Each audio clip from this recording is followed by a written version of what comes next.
5 carnivore myths debunked. These are at least 5 that I hear a lot. If you have different ones, let me know down below. We're talking about things like, does meat contain all the nutrients that you need? Or, is oxalate dumping actually real? And what about it's Mike here, and today, the top 5 carnivore myths debunked. These are at least 5 that I hear a lot. If you have different ones, let me know down below. We're talking about things like, does meat contain all the nutrients that you need? Or, is oxalate dumping actually real? And what about the dismissal of the whole vitamin C scurvy concern? We're going to cover that and a ton more, way too much. But these are myths that lure people into the carnivore diet, and it's part of the whole ethos of the diet, which I think is misinformation. We're going to look at research that I believe backs that. But again, a lot of the carnivore diet argument is that oh, there isn't science against it. Well, because there is no freaking science on it, essentially. So I'll use the science that I can, but I'll also speak in their language, which is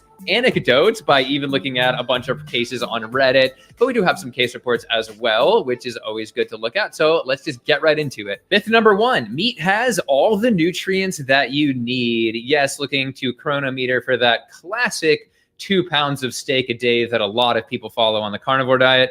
Yeah, the nutrition gaps be gapping. First up, we have vitamin B1, which is low AF. B5 misses it a bit, but for B1 deficiency symptoms, they include irritability, which you will see in the comments, poor memory, literally forgetting to eat plants. It's wild, but weight loss as well. So, there's a win. We have folate, which is abysmally low in terms of intake. And yeah, it is the case that Michaela Peterson, carnivore dieter, appears to have gotten a folate deficiency, as she said on Twitter months back. And looking to Reddit's r/carnivore, we can just see a ton of folate deficiency or low level results for those people that actually bother checking it. Obviously, you want to have a healthy level of folate. Anyway, onto the vitamins. We have vitamin A, super low, vitamin C, D, E, K. I mean, do I need to go through the whole alphabet at this point? This is ridiculous. And we're going to go really deep into vitamin C and research on that later on. But just looking through r/carnivore, for deficiencies was when I saw that I wasn't expecting, and that was vitamin B12. From the comments, it appears that the poster isn't the only one with this issue, and those commenters say just take B12 supplements. Next time people attack vegans for B12, I'm just going to hand them a printed version of that post. We continue with minerals with super low calcium, copper, magnesium, and manganese. And one Jasmine Foster did a 100+ reference write-up on just how much one might miss their targets for these nutrients, and it's wild. Like grass-fed or not, you're likely to be about 80% short on your calcium intake. And then there's things you're getting way too much of, like you're getting too much saturated fat, too much trans fat, and definitely too much cholesterol. And then finally, in terms of fat, it is totally devoid of omega-3 fatty acids. Like, look at that. That is ridiculous. And the higher amount in grass-fed is still laughably low. And yeah, people can eat fish for it, but a lot of people are just focusing on ruminant meat on a carnivore diet. All right, now for myth number 3, oxalate dumping is real, / just the whole oxalate theory of disease or just health issues in pretty normal people. It is the case that people with severe kidney issues are going to have more oxalate problems. But it's at a point where oxalate dumping has become a catch-all term for any problem that somebody is facing on a carnivore diet. That should probably lead them to quitting. But no, that's just purification. You're just dumping these plant-based toxic oxalates out of your body. Here is a carnivore GP listing the dangers of oxalate dumping. Nausea, vomiting, diarrhea, rashes, fatigue, weakness, palpitations, joint pains, inflammation, arthritis, autoimmune activation. Any kind of autoimmune system problem, can seriously flare when you get oxalate dumping. And carnivores blame it for even more. I mean, everything from autoimmune diseases in general, which is probably the main one that I hear, to autism. Yep, you heard that right. And yeah, it is the case that dietarily, there's a distinction there, dietarily, you are getting them from plants.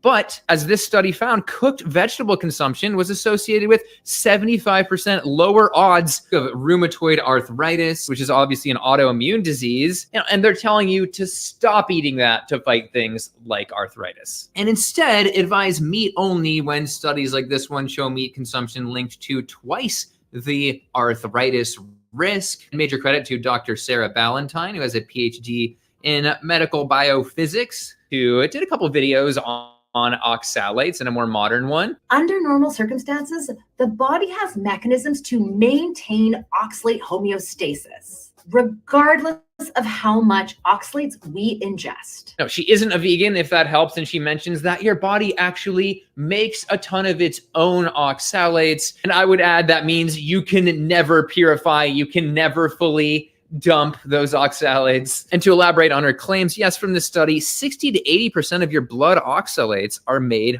by yourself endogenously. So you ain't dodging this, G.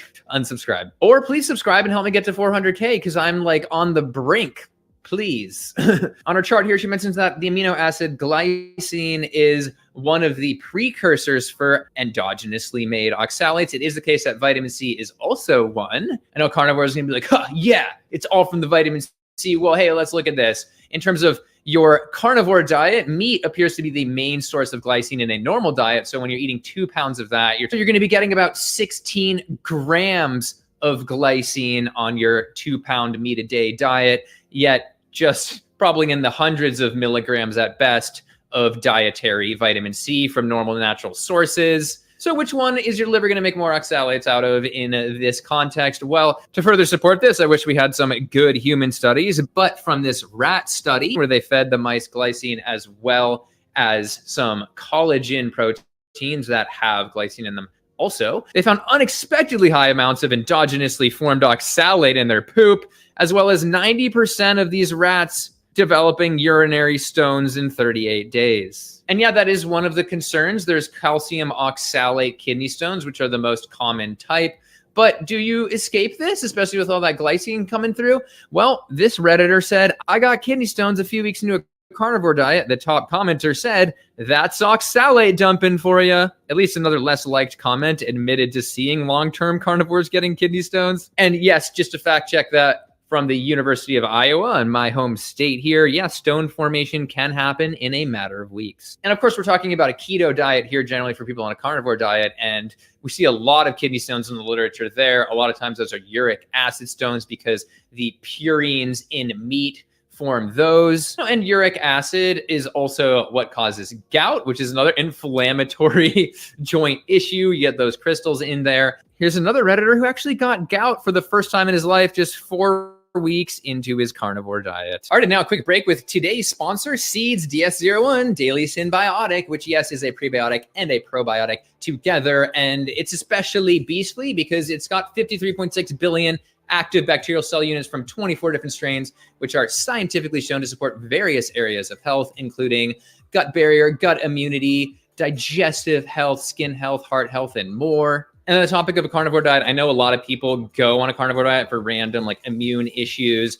And one of those is eczema, but strains in seed from randomized controlled trials are shown to greatly improve eczema in children from this chart, which is quite impressive over placebo, as well as in adults, also very impressive. And then of course, randomized controlled trials like this one show strains in seed improving, that ease of expulsion and the pooping regularity for people. So very on topic. Anyway, Lindy and I have been taking seed for about 3 years now and loving it. She's always touting her improvements. And if you would like to try Seeds DS01 Daily Symbiotic, you can just click the link below and use the code Mike25 for 25% off your first month's supply.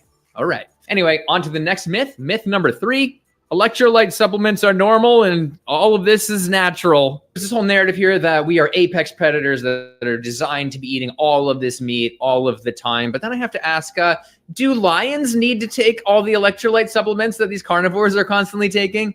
I don't think so. A large portion of the discussions that I see on these carnivore forums is about electrolytes, how they're probably not taking enough supplements or taking LMNT, which is a certain brand, which I'm pretty sure stands for Lion Man Needs This.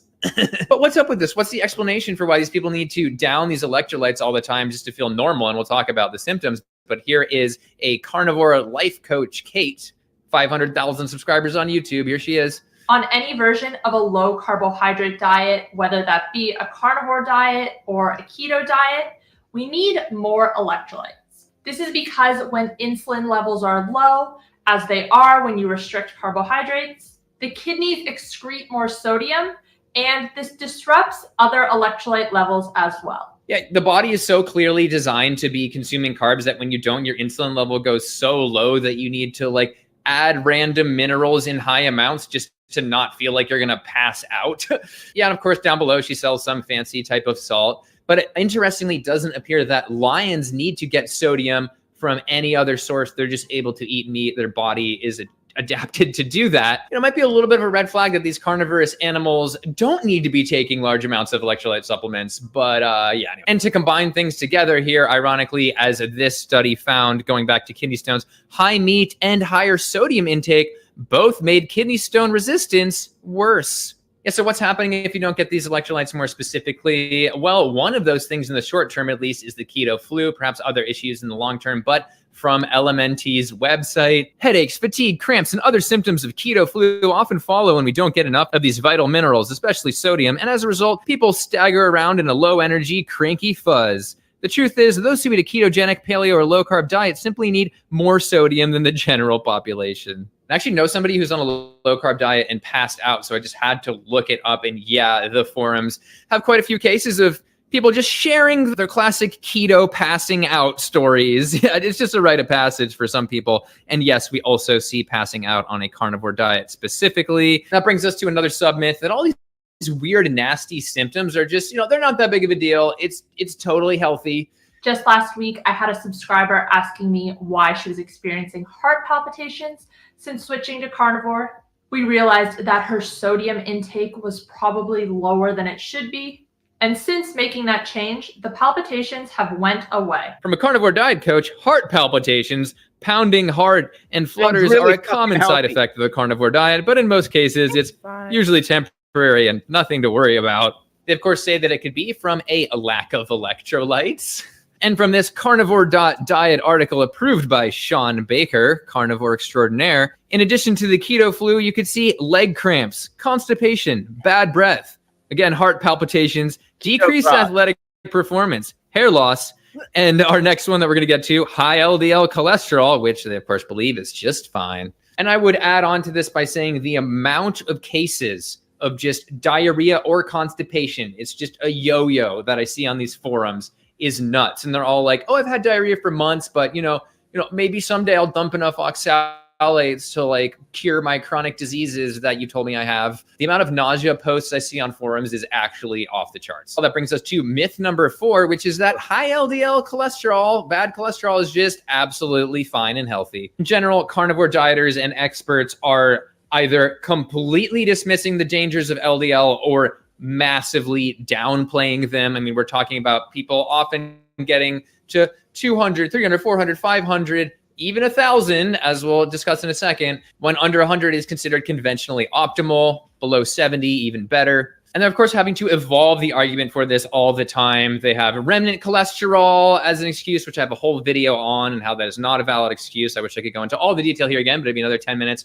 And then they also have the lean mass hyperresponder, like presentation, pre-study baseline results. Everyone's going, we're all immune. We're all lean mass hyperresponders. I have a whole video on that. But even the researchers who did that meekly warn that you're probably not a lean mass hyperresponder if you think you are. I am of the belief that it might as well be lean mass hyper smoker in defense of smoking because of the way that the research was done. But this is where I want to hit a particular excuse that I haven't addressed yet, and that is the notion that, oh, well, high LDL doesn't matter as long as your inflammation is low. It's like you need a match to actually light the fire. Well, that's bogus. First of all, we have children who have familial hypercholesterolemia who obviously don't have high inflammation. They're children, but they have genes that make it so just their LDL goes up and they have, bad atherosclerosis. And then if you put them on LDL lowering medication, you can actually reverse the volume of those plaques. But it's not just my word here. We have multiple highly credentialed experts in this field saying the same thing about inflammation not being required. For example, Nutrition Made Simple interviewed a couple of them, like Professor Kaushik Ray, president of the European Atherosclerosis Society, who's published over 200 studies. Here he is. So if you have inflammation, you accelerate this process. So it's an accelerant in that case, in that situation. But similarly, that if that wasn't true, so if you didn't have inflammation accelerating that process. You had zero inflammation, you'd still get atherosclerosis. But what would happen is the particles get into the wall and your body produces an inflammatory response. And we also have a lipidologist out of a Lipoproteins Institute. That's Dr. William Cromwell, again, interviewed by Nutrition Made Simple. Here's what he says. I am not a person who says that inflammation does not matter at all. I'm a person who says inflammation is not where it starts very frequently. Inflammation is added as the process gathers momentum and plaques become more mature over time. All right, so as a result, people say you have to have inflammation in order for ApoB to cause a plaque. You do not. But once we have a plaque, more ApoB feeds the plaque, it grows. And the more inflammation, the more the plaque not only grows, but becomes unstable and leads you to more event behavior. So you heard it from him. And then more specifically, it's the case that LDL can enter the arterial wall through transcytosis. That doesn't require like a high level of chronic inflammation or anything like that. And of course, that can build up. And the more LDL you have, the more likely that that's going to happen. He talks about that for a sec. The primary purpose of LDL particles is to transport cholesterol to the liver. That's its primary purpose. By doing that, we're maintaining the normal physiology. But if it's around for long periods of time and our quantity is high, it will transcytose into areas that are not its principal target. And there's, of course, the excuses about the large, fluffy LDL, which I've gone into a bunch, and Cromwell covers that really well. You know, he's studying these lipid counts for a living, essentially. And I just have to add that it is the case that large versus small particles are not very different in size from this study, 23.5 versus 27.5 microns on average for large versus small. So it's not like a grape versus a basketball. It's like one orange versus a slightly smaller orange. And for the bigger picture, Mendelian randomization, looking at genetic difference, trials with that show that LDL is causal to atherosclerosis. That's the best data we have here.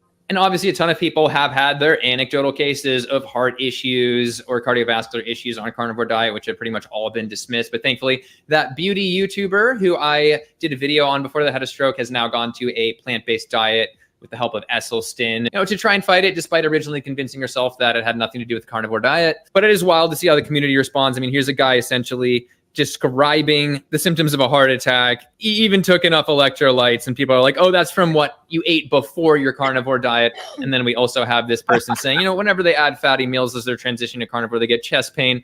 They were recommended ox bile as a solution. All right, now we're going to get even more into the nitty gritty with the last myth that I've left here. And that's myth number 5, that a carnivore diet doesn't give people scurvy. And also that your vitamin C requirement is lower. Carnivores are built differently. Yeah, you saw that vitamin C intake on the Chronometer app. It is the case that there's an abysmally low amount that they don't even count in meat. And that can vary a little bit, but it's still extremely low. So you're going to be really on the low end here. And just right in the beginning, I have to say that studies over and over again show that higher levels of vitamin C are associated with lower levels of mortality. So like you want to be on the higher end. But I've seen many times carnivore doctors just completely denying there's no such thing as scurvy on a carnivore diet. Nobody gets it. I don't think it's super duper common because people are probably like cheating and other things that we're going to talk about here. But James Blunt, the singer, got scurvy on his carnivore diet. I don't know why they never mentioned that. I'm scurvyful, and he got it. Scurvyful, it's true.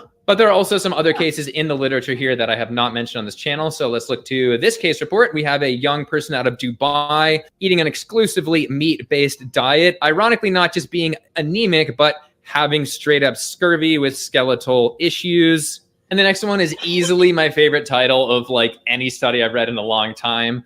It's Scurvy in an Unrepentant Carnivore.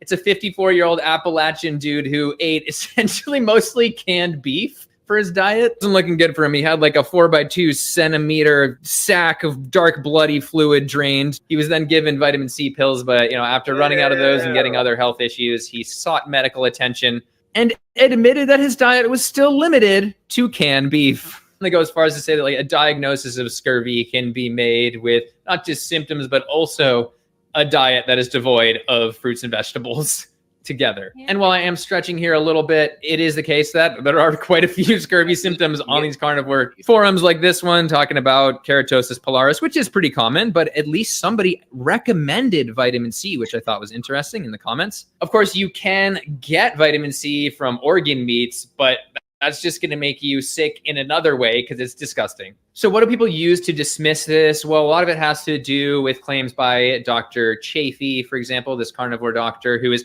literally afraid of plants. Like, I feel like the landscape section in Walmart, he'll just run the other way. Like, they're trying to kill him, is what I responded to before. And he says this is a transporter competition issue. Here he is. One of those is vitamin C as well. So when you're eating carbohydrates use a GLUT4 transporter to get into your system, be utilized around your body. Same transporter is used for vitamin C. When you're eating a bunch of carbohydrates, that drowns out the vitamin C, and so you need an overabundance of vitamin C in order to absorb the little that you need, and you really only need a little. So is this true? Is there some traffic jam that occurs with your GLUT4 transporter with vitamin C here? Well, just even a quick look at the biology here shows that the main form of vitamin C, ascorbic acid, is actually It's funny because like carnivores, they're trying to use the vegan sort of claim, let's say, about protein, how our protein It's the 6 million claim. Yeah. Yeah. It was the 6 million dying, but actually 6 million were killed in the camps afterwards by the other team. It's like use the same, like it's like a projection. It's yeah. But I just wanted to say that, yeah, it's just funny how it's almost like they're like, all right, we're gonna use that. It's like you're saying, it's that same type of argument. They're like, we're gonna use it for vitamin C, but it's like, we're just gonna reverse what all science has always known. We're just gonna flip it over and claim all the science was BS. There's this lady I was talking to the other day who was giving me all the Joe Rogan stuff, and I was like talking to her about it, and she was just like she couldn't, like, these people, like, just, you can't just dismiss 200 years of meta science, like, and just say, oh, they're just using that's all BS. They're just using it against us. Like, what? well, we have a basis for, indicating that maybe humans don't need as much protein as what they say they do, and we see the origins of the industries are pushing that High protein diet. But for vitamin C, I haven't seen any strong evidence from the carnivore community showing as to that being true. That maybe the number of the vitamin C our intake should be lower than what they say. I don't see anything backing it. After I debated Joey Schwartz, his teeth started bleeding. He said his teeth didn't stop bleeding for 2 weeks. Did he post about it or? No, he made a video. Oh, yeah, he did. And then Bart K flipped out on him because Bart K's like, no, you don't get that from keto. Huh. But yeah, and Joey's on the diet, dude. 5 days. Yeah. Diverticulitis. Oh man, yeah. People just think they're bulletproof whenever they switch over to these diets, and then I don't know. Some people, they actually start digging into science and they try to use that as excuses. They're like, oh, well, we don't have that many studies on keto and carnivore. They're doesn't mean you just fucking Hail Mary into it. Yeah. Err on the side of caution, which is looking at the science that we have that says the more meat you eat, the faster you die. Like, hello. Yeah. And they just they don't debunk any of it. They just throw it all out basically because they're like, oh, well, we can't trust these people because of what happened with COVID. It's like we've had these problems a lot longer than just COVID, but they want us to be vegan, right? Yet they're subsidizing meat and dairy. Like, yeah, it doesn't really make any sense. Back to that. Have not seen that shift in priorities at all. It's the whole NWO transported using a sodium transporter. It is the oxidized version, dehydroascorbic acid, that uses GLUT4, as you can see from this diagram. So it makes it way less likely that there's some sort of weird traffic jam going on, which was just speculation in the first place. And not to get too in the weeds here, but he does go on and make what I think is a bogus claim that Vikings didn't get scurvy because they were eating so much meat, and meat helps them with vitamin C.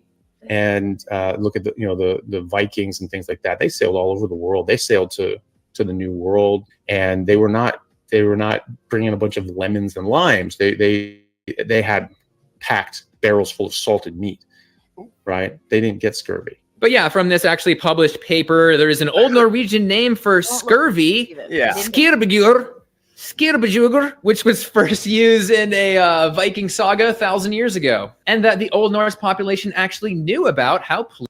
So Wow.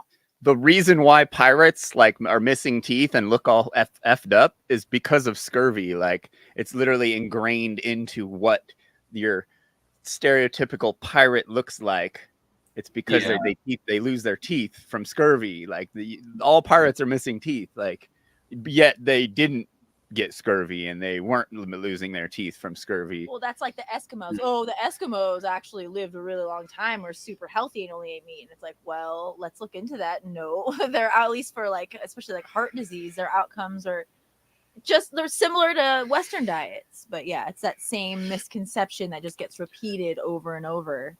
I feel like. What's cool about the Inuit thing is that the Inuits all buried their dead in the snow.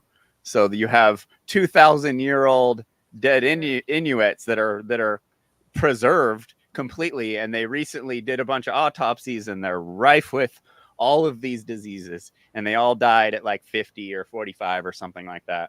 And then what was it? And it's so funny that these guys literally use the Inuit, the Maasai. You can look up. There's a study, I'll pull it up, about how sick the Maasai are from their hundreds of years of eating high amounts of meats. That'd be a good one. And then, they're all eating McDonald's and stuff, like and so yeah. But that's the thing. They're all the Maasai only eat meat, only like all these dudes don't know what they're talking about in the least bit. Yeah. Plants could help with it, such as cabbage. I was kind of thinking on that. Nothing really came to me though. I agree. That's the short of it.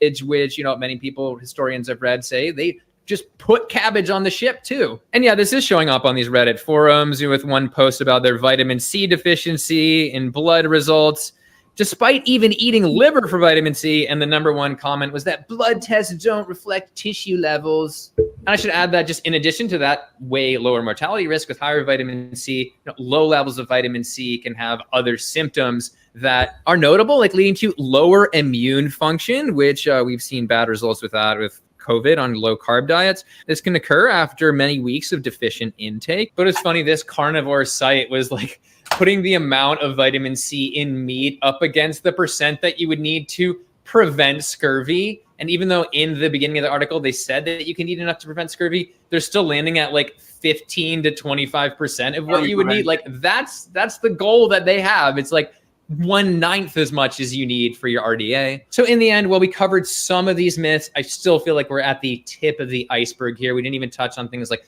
the Randall cycle and how carbs and fat like don't mix, or like isotope analyses for why we're meant to be carnivore. I didn't even touch on how something's ability to get rid of diabetes temporarily doesn't mean that it's healthy or really truly healing you in the long run. I mean, for example, Danielle Bellardo, cardiologist's patient going on a Coke binge who had diabetes and no longer having it when they came back just from lower calorie intake. Anyway, so I probably need to do a part 2, but it's pretty clear that there is a risk of not getting enough nutrients on a carnivore diet, which is so ironic because they're constantly like poo-pooing vegans for a lot of these nutrients that we're actually doing amazingly well on from the recent studies, like B12 having a better status than meat eaters in some cases. And of course, whether we're talking about oxalates and oxalate dumping and causing disease, as well as electrolytes just being normal, natural, and necessary, and just random horrible symptoms all the time. Like, yeah, I think you're getting the idea that these carnivore diet people might not be getting the best information, which again is unfortunate because they're just trying to be healthy, and a lot of these negative effects, like with LDL, can take a long time to develop, or they can really hurt people really fast, which is sad. So anyway, on that note, if you would like to try Seeds DS01 Daily Symbiotic, you can again click the link below and use the code Mike25 for 25% off your first month's supply. And again, comment what you think the biggest myth I missed, or if I should do a sequel. Like, subscribe, get me to 400K. Get that shameless promotion out of here. Pause it. Stop it. We don't do ads. Cover your Well, have you watched many of Harley's videos? No, actually, yeah, he's one that's I've kind of missed like all these years. He hasn't really been on my radar. He's hysterical. Harley, you mean Durian Reuter? Yeah. Um, he's one of the guys who's kind of more like the Raw faction, right? No. He was. He came from that camp. Him and Freely, the banana girl. They got super big. Freely's huge. Huge? Yeah. Oh, yeah. She's had really all those bananas caught up with her. How they do make you fat. Real quick, I wanted to. What's that? Oh, I was gonna say, have you guys heard of that weird cholesterol eye deposit disease where people get like yellow patches, like in their eyelids? I've seen that. Yeah, I've seen that in some older people. Yeah, it's pretty nasty. It's called xanthelasma. It says it's a harmless yellow bump on or near your eyelid skin, but it can be soft, chalky, or semi-solid. But it's nasty because, from what I understand, it's basically just like cholesterol deposits that like your body's so riddled with cholesterol it's starting to like come out of your skin pretty much. They want to talk about oxalate dumping. Yeah. That's a very real manifestation of too much cholesterol. Like, what if you develop like oxalate crystals on like the outside of your skin or something? Like, that would be carnivore people would immediately be like, what the hell?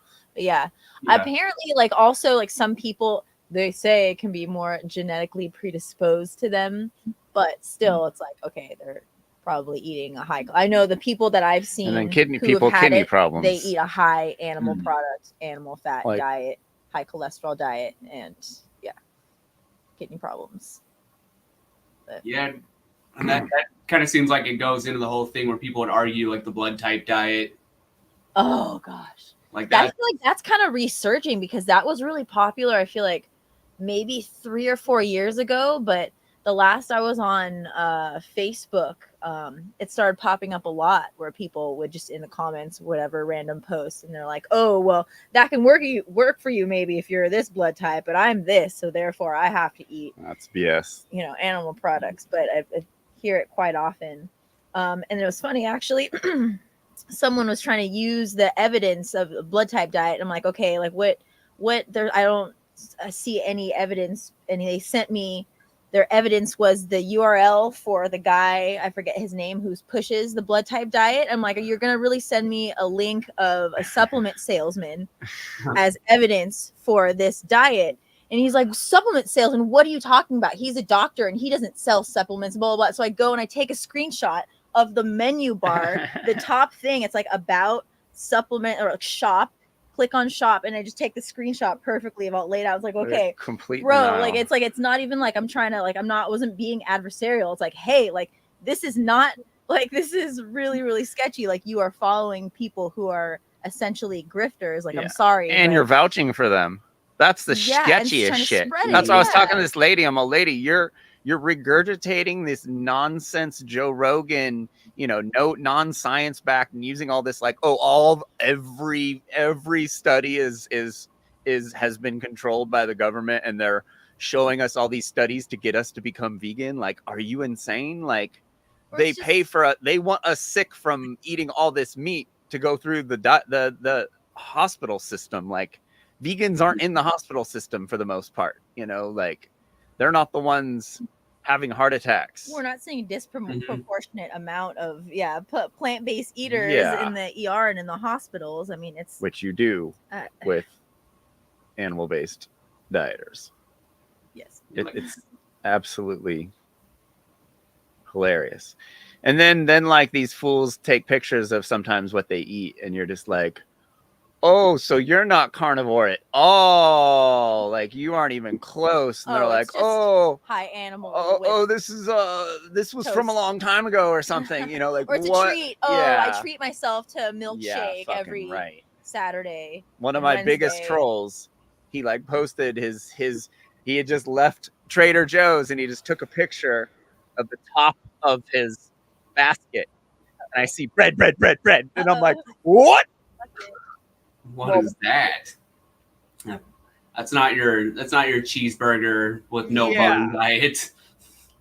And he's like, oh, the burger buns I got. Oh yeah, like yeah, the burger buns you got. Like, hello, you're not. It's like you have these ketos and carnivores that are kind of like plant-based dieters, where they're not vegan, they're not actually doing carnivore or keto. They're just kind of mirroring it a little bit because they like these buff guys on the internet.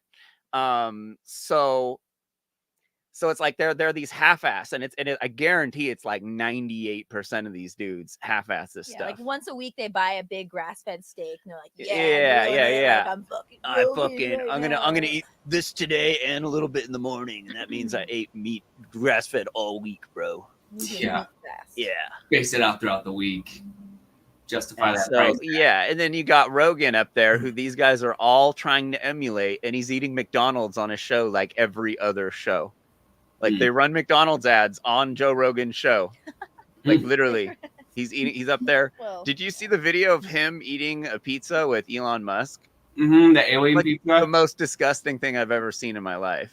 Yeah, it's like sardines and pineapple. Gross like weird scumbags. Well, and they were just like slurping into the mic. Yeah, like he was making a like point to do it was like overly gross and gluttonous. Like what a gluttonous piece of shit. Yeah. You know, like it was really gross. But anyway, yeah. So Harley's like the Mike David / Tony Hinchcliffe of the vegan world, and has been around longer than pretty much anyone. He was the first vegan YouTuber with any substantial size page, but he roasts like he's like more my style. Hardcore high carb though.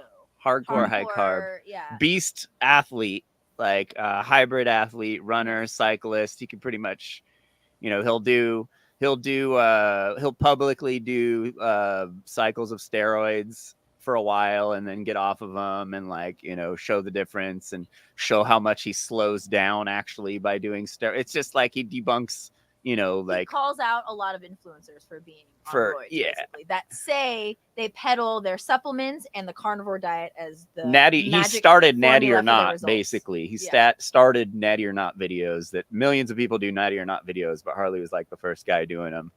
And we're just like debunking wives' tales. There's so many wives. That's what's been driving me crazy with all these people is like you're repeating wives' tales and you're advising people to eat a certain way based on wives' tales, not 200 years of science. That meta studies have redundancies built in that weed out corrupted information. They'll look at a study, they'll look at 20 studies that did a study the same way, and they'll see what the average was. And if one of the studies, the averages are way different than the others, they instantly get rid of it. Like there's redundancies built, and these people just don't know they don't know what a study is or how to read a study or how to understand a study. And I don't even that much, but I understand enough that I don't look at articles and hold them up as being a pillar of science compared to 200 years of science, of hundreds of studies of hundreds of studies of hundreds of studies. Like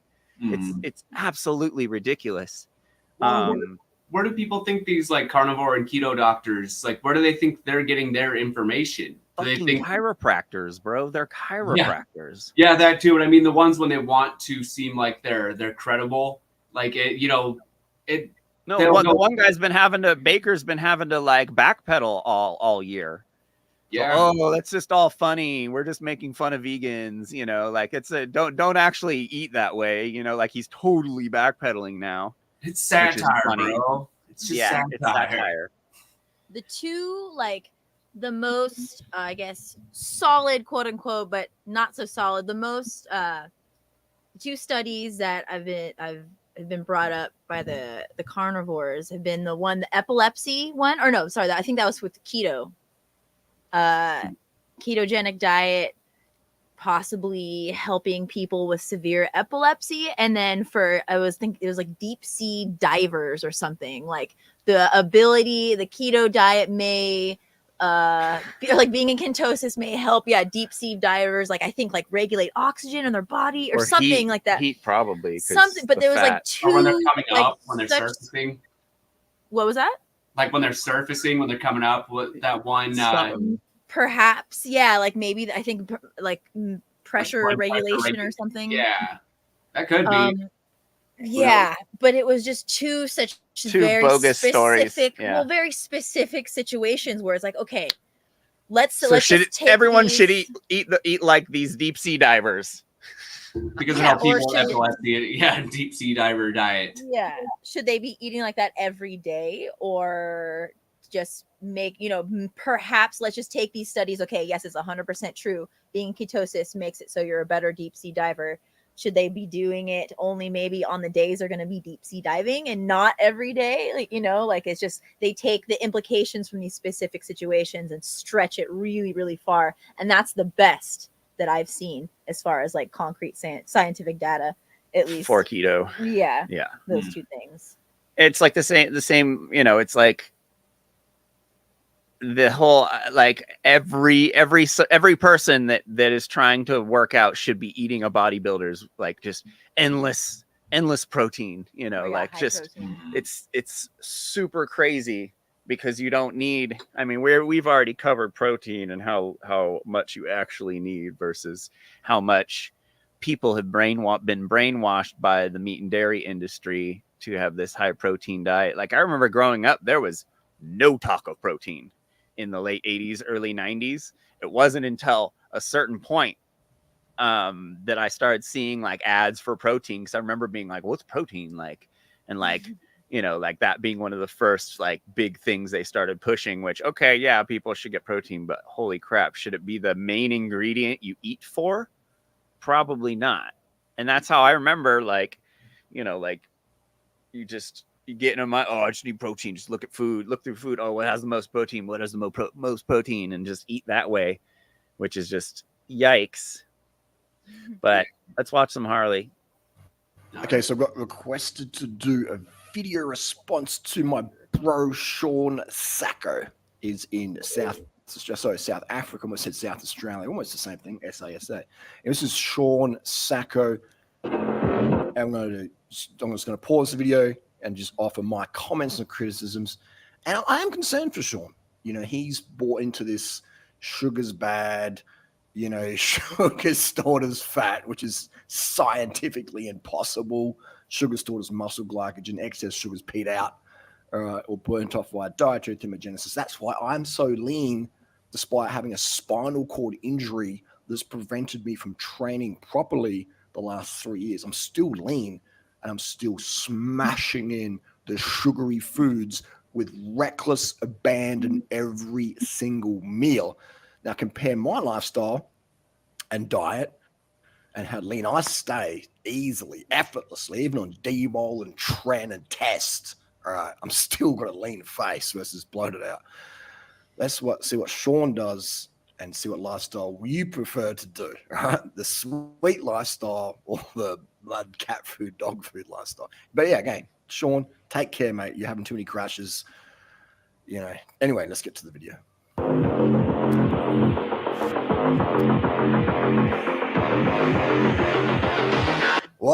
Let's start the day with Natasha's naked. So, and she's got her titties out. I can't show you her, but she's sitting next to me laughing. She's watching this as well. Look, what's this big chunk of really fat? Weird noises. All right, so we just barely got out of bed, and we're gonna put some fat back in the body. So all the fat we burned off from last night's activities, we're gonna replace that body fat with some dietary fat that's gonna get stored as body fat. So it's just like, but hey, maybe Sean's goal is to increase his body fat. I don't know. What's he gonna put on the top of the fat? Let me guess, some sort of stimulant. Central nervous stimulant drug. Oh, he's doing Here we go. The coffee, the caffeine, central nervous stimulant drug, drugs and fat for breakfast.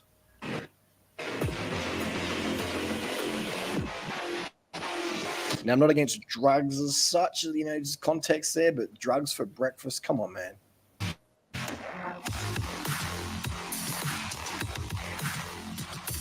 At least the music's all right.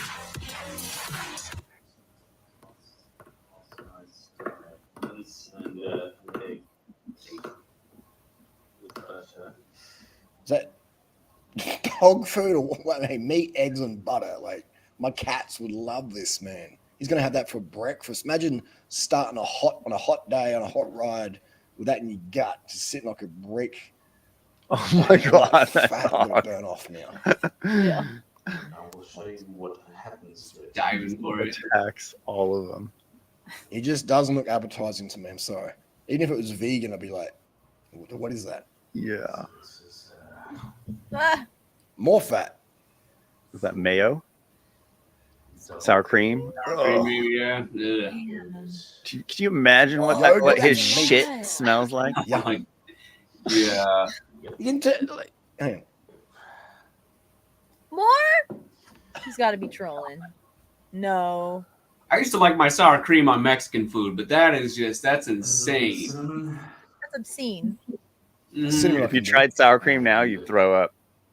Probably. So gross. And I used to douse it in tapatio or like hot sauce. I Anything. don't understand. Yeah. Like, he's trying to gain weight. This looks like a full bulk meal. If you want to Like get sour bulking, you want to put on some. If you want the scales to go up, these are the foods I'd recommend. You know, animal foods, high protein, high fat meals will put their weight on the scales. So when you step on the scales, you'll be heavier than last time. That's the goal. Yep. Just mix it all up. I don't eat for taste. I eat for calories and nutrients. What's that You brown can see, powder? I mean, this would be garbage, man.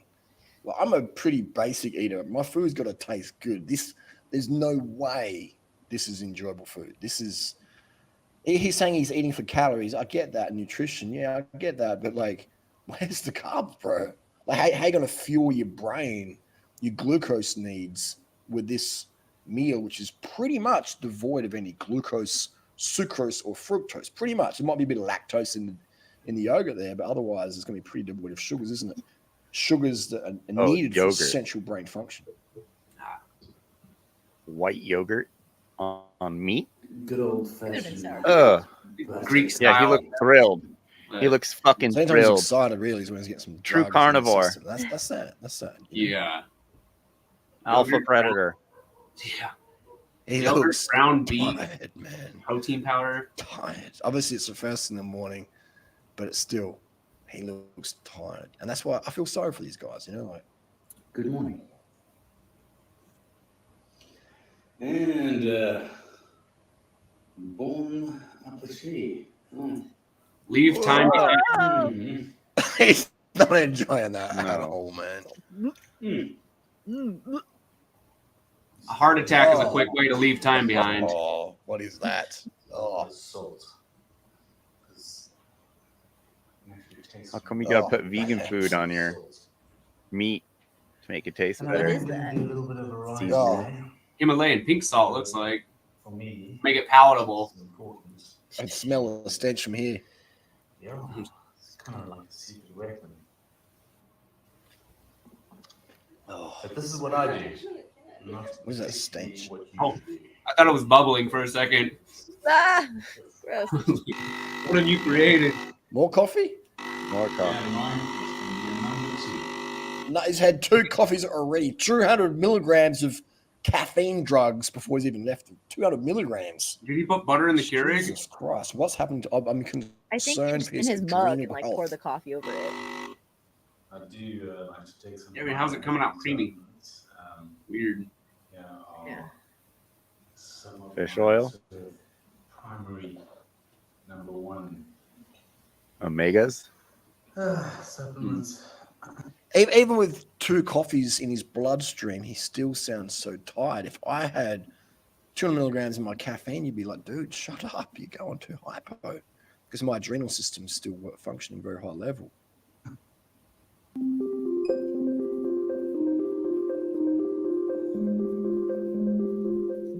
Power meter calibration, good. It's about halfway in the ride. That looks nice. Looks like South Australia. I stopped to like LA. Do that nature thing, you know. So far, It's at 120 Ks, man. So this guy trains the house down. And you have to if you're eating that much fat. Like if he stopped eating so much fat, he could be way leaner, training maybe like 100 Ks or less a week. You know, well, look how little I train these days because of my 60 spinal miles? cord injury. You know, How many Ks was it? 120. you know, how did I get the spinal cord injury? From when I was attacked from behind, no chance to defend myself, and slammed headfirst in the concrete. I was wearing cycling shoes. I was at the fruit market with Natasha. But yeah, 74. you know, so I've got a spinal cord injury. Can't even. That's how good my protocols are.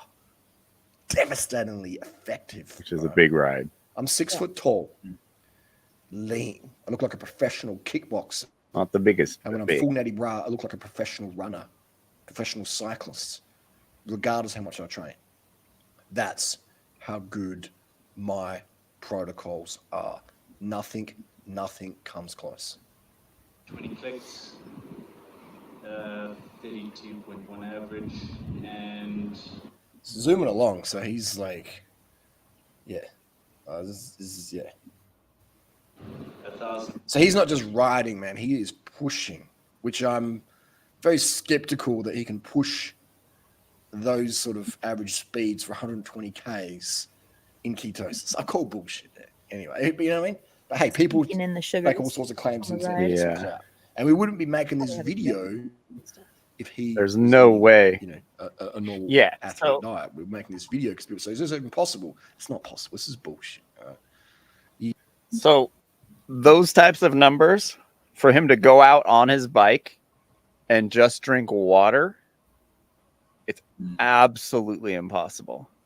You have Or, to like, take just in eat carbs. fat or what? Eating beef Eating- jerky or yeah, something? like- Or It's absolutely impossible. He's not showing, because he's got such a following of ketards, he's not showing the gels and the powders that he's drinking in his water, in his bottles, that are like solid sugar. well, the marketing goes towards that because these companies, like you'll look at, okay, like a packet of electrolytes for working out, and they have sugar in them, but they don't use the word sugar; they use energy Or They say nutrition. energy, yeah, or nutrition. They're all But trying to it's hide sugar. like, yeah, but it's like it's marketing, so it's like people can feel good about themselves. Like, okay, it's not really, it's just nutrition, it's whatever. So but it's like, yeah, it's deep you're marketing, ingesting sugars. deep marketing and brainwashing at the same time, because all these guys are just fibbing, because once you get the attention from being a keto, you're not going, you're going to start fibbing, because none of these dudes actually do it 100%. And these athletes most definitely aren't. So they're lying about being on keto and being an athlete. So all these people show up in my comments pointing at these guys saying, look, this guy did this did the Ironman on keto, and it's like, no, absolutely not. Or they'll point at Froome, Chris Froome, one of the GOATs, greatest cyclists of all time. He's been low carb for 5 years now, and hasn't won a race in 5 years. So, the dude's the most dominant cyclist of all time, and then all of a sudden goes on the low carb diet and doesn't win a race. I don't think he's finished a race. That should be anecdotal enough. Yeah. So it's like, and people will try, like we're talking about earlier, they don't know what they're talking about. People will throw Chris Froome. Oh, you're a cyclist. Well, what about Chris Froome? And I'm like, dude, like 2 sentences and that's destroyed. Like, you don't even know what you're talking about. And then there's a GCN, Global Cycling Network, this funny channel, these British goofy cyclists. One of them did this terrible video cycling on keto, like his day-to-day and what he was eating and like how he felt when he was riding and all this BS. And it's just the dumbest video, and people always show it to me as if it's science, and it's like, dude, did you watch it? He was eating fruit the whole time, like, like that was a criticism where it's like, oh, you're not really doing it right because you're not fully getting into ketosis because you're eating fruit a little or bit there along was the like, way. yeah, so, also in dairy, there's sugars in dairy too. Tons of sugars so in dairy. like if you're eating yogurt, Milk is 12 grams of fucking sugar in milk. And it's like naturally occurring too, because like the lactose and just lactose, all that stuff. It's like you can't avoid it. So dairy's technically not a keto food. Let's not forget the hormones. Yeah. All the Yeah, estrogen. I guess it's in the amount that you're that's allowable to before you were stopping in ketosis, but Yeah, I guess so. Could be, but it's just fueling them with feminine emotions to keep them going through. They're riding on the dark side. We're making this video because people say, is this even possible? It's not possible. This is bullshit. You go and try and do a ride, 120 Ks, 32K an hour. Yes, the roads in South Africa are quite smooth. The average speed is high, but still, you try and do that in ketosis. Impossible. 300, almost 1400 meters. It could be really fucking slow. And now I'm going and probably to bonking. And it looks like he hasn't even done anything. So there's something else going on. show you how to make He looks a keto approved what vegans say, or what anti-vegans say we look like. Yeah. This is how you make a keto code. Also, I just wanted to say it's good to see his jerseys unzipped so he can get some air in there. Get some I'm fucking concerned air. with the fashion these cyclists are wearing. Like, how visible do you want to be to wildlife, to pedestrians, to runners, to motorcyclists, other cyclists, car drivers? Do you want to be camouflaged? Really trendy in the cycling Or do you scene want to to wear be all black seen and dark colors like and earth just to tones be and shit. seen? If you're going to Just run makes these you blend fashion in. dark clothing, if you're going to run these fashion I dark know clothing, where at to least get run hit a by a car. guys, girls. Yeah. Like, he's so camouflaged, man. Like, it's just, I'm concerned. One of for the his safety. greatest- I'm concerned for anyone's safety who wears this dark clothing. Yeah. I'd never would wear this level of darkness anymore. Well, you need some sparkling. So not only is he eating really weird and lying about his diet, but he's not setting a good example Drink a little bit. and not using his brain. An espresso. Just wants to An look espresso, cool. so more drugs. So it's just like drug high to drug high to drug high to drug high. That's sad, man. But again, a lot of cyclists like that, just from drug to drug to drug. Without any sugar. Just be careful because it does. How you know they're influencers for themselves and their ego, not for a community. Exactly. Surely fill it up. And It was all boom. started with one lie, and then they all started go. lying about it. It's keto approved. Oh, I'm not sure what you put in there. What's he drinking right there? Keto cola. No sugar. Sparkling caffeine. Isn't that crazy? Like, these people are so, That's sugar. what's the word? There's such a level of eating disorder that even just like a bit of sugar in a Coke is too much. You know what I mean? He was Even all though every embarrassed. single cell in the body runs on sugar. Like, what? Even though the leanest cultures in the world eat the most refined sugars products, corn, white rice, sugar, etc. Even though the science shows that sugar can't make someone obese. The science shows that if you drink diet drinks, you'll be fatter than if you drink regular full sugar drinks. How does that work? Why is there a sugar tax? Why isn't there a fat tax? Okay. Just follow the money. Follow the money. Why does he have disc brakes on a Look bike? Like, It's so I mean, Look painful. used to be this like classic artistic. And he also bike rides a back in the day. stupid bike. What the heck that's is this dangerous. monstrosity? Seriously, Disc brakes are on a super road bike. dangerous. So he's riding a slow, On a road heavy bike, at bike, least. and he's still banging out some speeds. You know what I mean?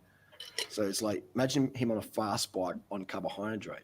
I do suspect though he's cranking carbs, because you go and try and ride, go and try and ride 120K at 32K an hour average, all right, with 1,400 meters elevation. Go and try doing He that. probably had all right? 6 That's a good Cokes effort. during that time. Pro riders, when I He's train just with go, "Oh, I pro just had teams, a that's Coke." what we average. Right? This guy's Yeah. doing it in solo and ketosis. Flying on I caffeine call all the time. bullshit. All right.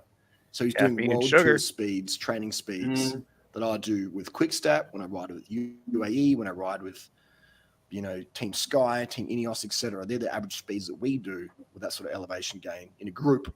All right. The best, fastest cyclists in the world training, on a decently fast day, just, sitting on 250, 300 watts all day, and he's, like it's like he called BS on that. He's doing it on a heavy bike, slow bike. Actually, there's not many spokes there, so it'd be too bad. I call BS on the ketosis thing.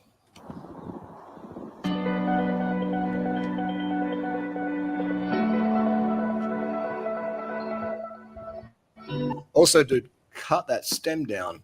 I hope you do have a 70 mil deader plug in there, because that fork, if it's a carbon steel, which I'm pretty sure it is, it's going to snap on you. It's going to or snap on the next owner. That fork is going to snap because there's spaces above the stem. There should never be more spaces above the stem. It's like endless lame brain things, that you kind of have to be a cyclist to know about. Steer a plug on a carbon It's steerer. like he spent top should always dollar go on one of the below nicest companies and bought like one of the like most dangerous bikes from him that is actually slower than the more How's he safe got such an expensive rim bike brake and doesn't know the bike. basics about that? And again, he's not the only one. It's very, very And common. then like he slams it all out to be all racer, but then it like structurally fucks up the front end of the bike. I hope you can hear me. It'll probably break at some point. I'm on my way It's back. like, dude, your brain's not working, huh? Yeah. You don't critically think. And live fast, die young. Point the camera down to your water bottles. If they're not clear, they're full of sugar. Even if they're clear, they're full of sugar.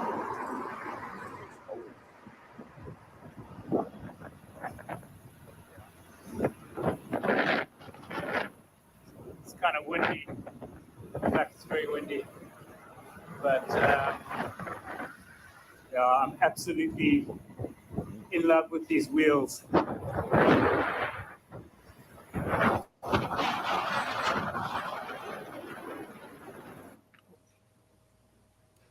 The wind, bro, the wind.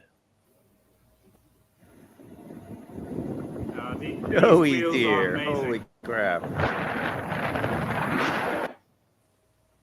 There's this view. I'm surprised someone like Sean would put out such poor quality audio, being such a perfectionist and all. Kind of heavy traffic this time of day. What is rush hour?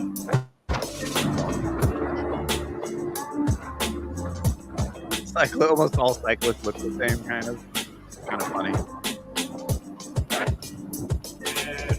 Can't tell he's pumping Same himself. helmets and same jerseys, and like it's got glasses, so it's just like everyone kind of like becomes the same person, just different body type.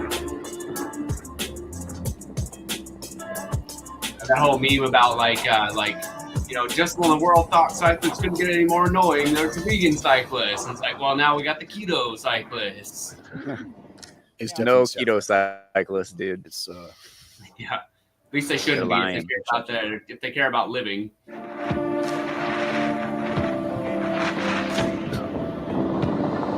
It was it's just showing your audio is shocking, mate.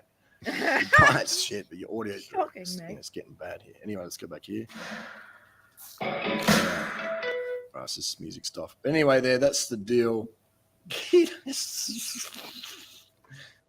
Like it's just clout, man. There's bullshit. These people are saying that they're not eating any carbohydrates. Like, look how fresh he looked.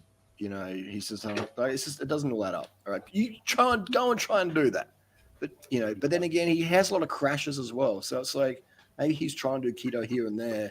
And yeah, I mean, you have catastrophic crashes, man, when your blood sugar goes really low and you're in ketosis and your power goes to shit. I mean, it's just like, yeah, you have to pay attention when you ride a bike, like more than you ever have in your life. Drugs they take or don't take or whatever. And if you got fat clogging your freaking oxygen receptors in your brain, sport, and it trickles down from there. Okay, it's just what we do. But again, if you want to be caffeine, as lean as me and don't have to fucking eat dog food for breakfast, stress, you know what I mean?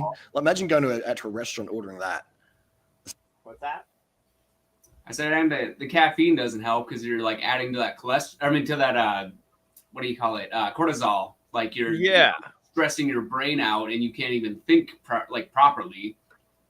Your adrenals get all stressed out. Yeah, because I mean, at least like with vegans, I know there's something to different types of fiber helping to absorb caffeine, so it leaves your system a little more effectively and doesn't have such a residual impact.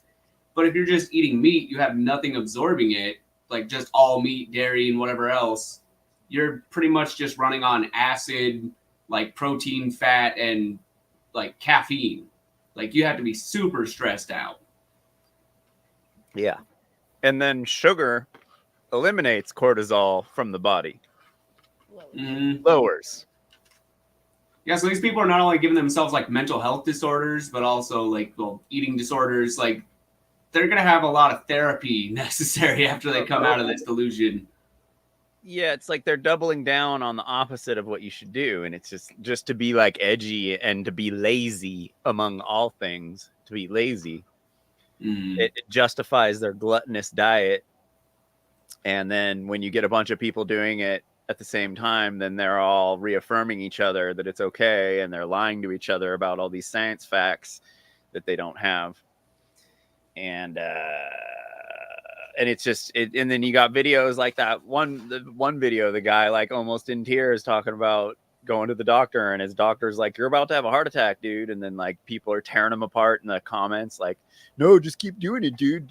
Like fucking talking shit because he's kind of like, scared about his numbers. They're like, oh, you're not a true fucking keto. Like it's like sketchy, like really bad peer pressure, bad communications. Like it's these dudes just, they're just giving people really bad advice. Yeah. What if it's all just CIA and FBI bots? It is. It's big meat and dairy. Like their numbers they've made less money the last 10 years. They have to raise the money somehow. Yeah, they can only do it by manipulating people with marketing. Yeah, that's got to be the new form of marketing, because that seems to be such a trend on like Twitter, Reddit, Facebook. Like you're hearing all these things about these fake accounts brigading and like, swarming in, even on YouTube comments. And you're just like, the two guys that started the whole trend are backing off of it. Like the one dude eats fruit all day. The other dude is saying he was just kidding, like they're literally backing off of it. Yet the counterculture that listens to Joe Rogan, which is the mainstream, every douche, they're all just spouting these freaking nonsense statements all day long. And it's pretty sketchy. Yeah. Well, and the CIA used to have to do all this stuff with media figures, but now it's like there's all these people who can like hide behind a webcam. They don't ever go out places, so there's no accountability. They're not going to see them anywhere. So it's like these could just and they have all the comments on. They have the comments locked down. They don't let anyone comment on any of their videos. Or they delete. They don't do debates. They don't do interviews with anyone sketchy. They don't like. They're just on this artificial wave because Joe Rogan had them on their show, this artificial popularity wave. And then, now that wave's over and there is some sort of cultural influence they had, but it's not a good one. And these people, it's going to be interesting the next 20 years to watch what happens with all these guys, these influencers. Once they realize what they've done wrong. Yeah. Meanwhile, that whole biblical saying of like the meek shall inherit the earth. It's like that's the people who are listening to the good conventional wisdom and sticking to the good old ways, while the rest of the world is kind of going insane, going down rabbit holes that end you up in like really bad places. Yeah. With low testosterone and, yikes. Yeah. It's gonna be rough. There's gonna be a lot of people who are gonna need like hair transplants and stuff and all other kinds of so many like just premature aging, all these different things are just gonna like wreak havoc on people's bodies. And the vegans are gonna be looking pretty good towards the end of that. Yeah. All the while extending our hand to try to help people. This is like what? You know, like, or someone's done over your house and that's what you have for breakfast. Like, bath. You're eating bath for breakfast, lunch, and dinner. Bath. You're gonna stink. You're gonna be in the mood. So Bath. much caffeine. I'd feel so depressed from all that caffeine as well, because caffeine for most people and most caffeine sources is a depressant. It picks you up and dumps you down. So, you know, but again, these people need the caffeine just to do basic function. You know, so I feel very sad for that. That's why I do what I do. If you want to be lean and eat. Yeah, Joey. Rogan is absolutely controlled. Check out Leather Apron Society. Is that what it's called? Leather Apron Club on YouTube. He's crunched some numbers on Joe Rogan's show, and it hasn't just been since he's been on Spotify in the least bit. Spotify did make him censor, but he is majorly censored, and he is majorly overrepresented certain groups and ideas that are very toxic. And Allie, last week, she does a show tomorrow night. Last week's show, we've been watching this video and doing a deep dive on who's in control of Joe Rogan and the content that's put out on his channel. You should definitely watch it. Her channel is called Net Positive Communication. And tomorrow night we're finishing that video. So you should check it out, because it's literally like, it's far deeper than you may think. He's not just doing a podcast. And the rabbit hole goes super deep. Yeah, deeper the rabbit than, holes. if you don't already know, it's deeper than you can imagine. It's even deeper us than you can conspiracy imagine. heads were Yeah. shocked when we first came across this video. We're just like, it's like, it goes back to like the KGB and stuff, like really deep. There's stuff that goes even deeper than that too. I mean, there's stuff that goes into like the banks and like the people, you know, like the Rockefellers and all those people who started like the Federal Reserve and all those kind of things. It goes back in that hard.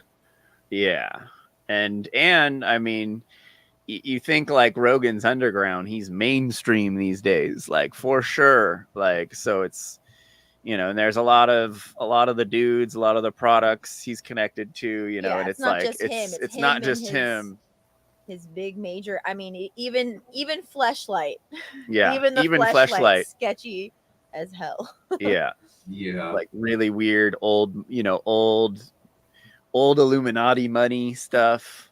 But Rogan's a total, like, it was like 85% of the guests Joe has ever had on have been Israeli citizens, which should only account for like 1 to 2% of the population, yet account for 85% of the guests on Rogan's show.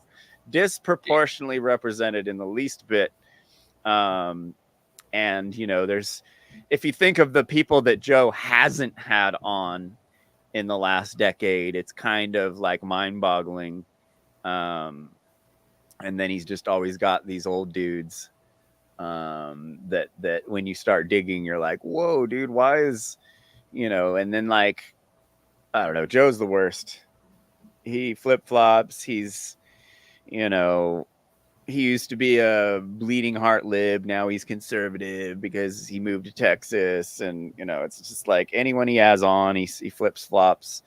He, you know, he just talks about things as if they're true. And they're just like, wives' tales, passes a lot of wives' tales, pushes the UFO agenda big time, insane amount. Anyone who thinks that like Roswell wasn't a weather balloon crash is like lost their minds.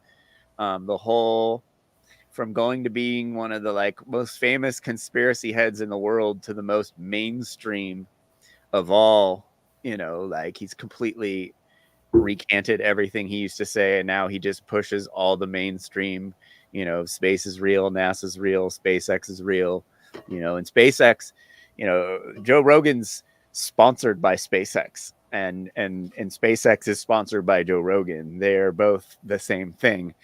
Little did you know, no one really knew that. Probably why he had Elon Musk on, why he's such a big figure. Yeah. Yeah, and like, anyone who thinks that Elon Musk got high with Joe Rogan is smoking crack. You know, like these are these like mainstream NPCs that believe this kind of thing. And it's like, dude, watch the video. Like he literally like he didn't inhale.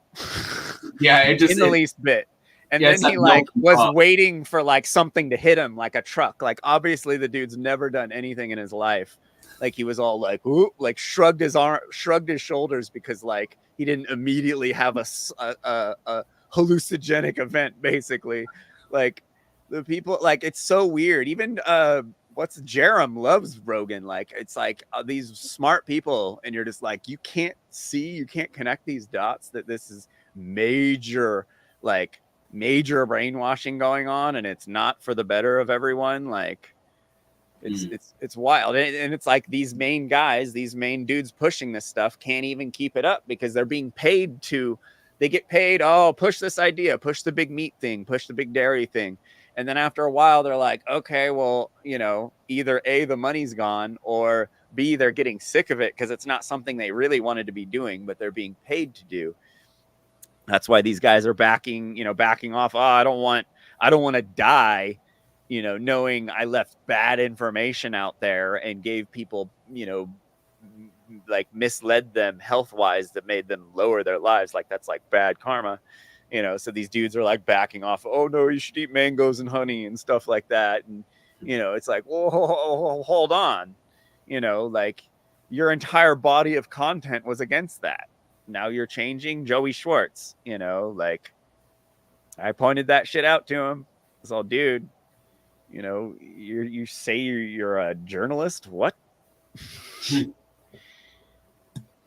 Not even do a basic research. Yeah.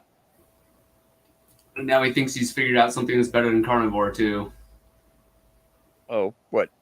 Yeah, he's trying to be a Lambo bro now. A Lambo influencer. He's getting fat though. It's funny. He's like thickening up, but it's not like he's getting fat. He's like fat with muscles, kind of, you know?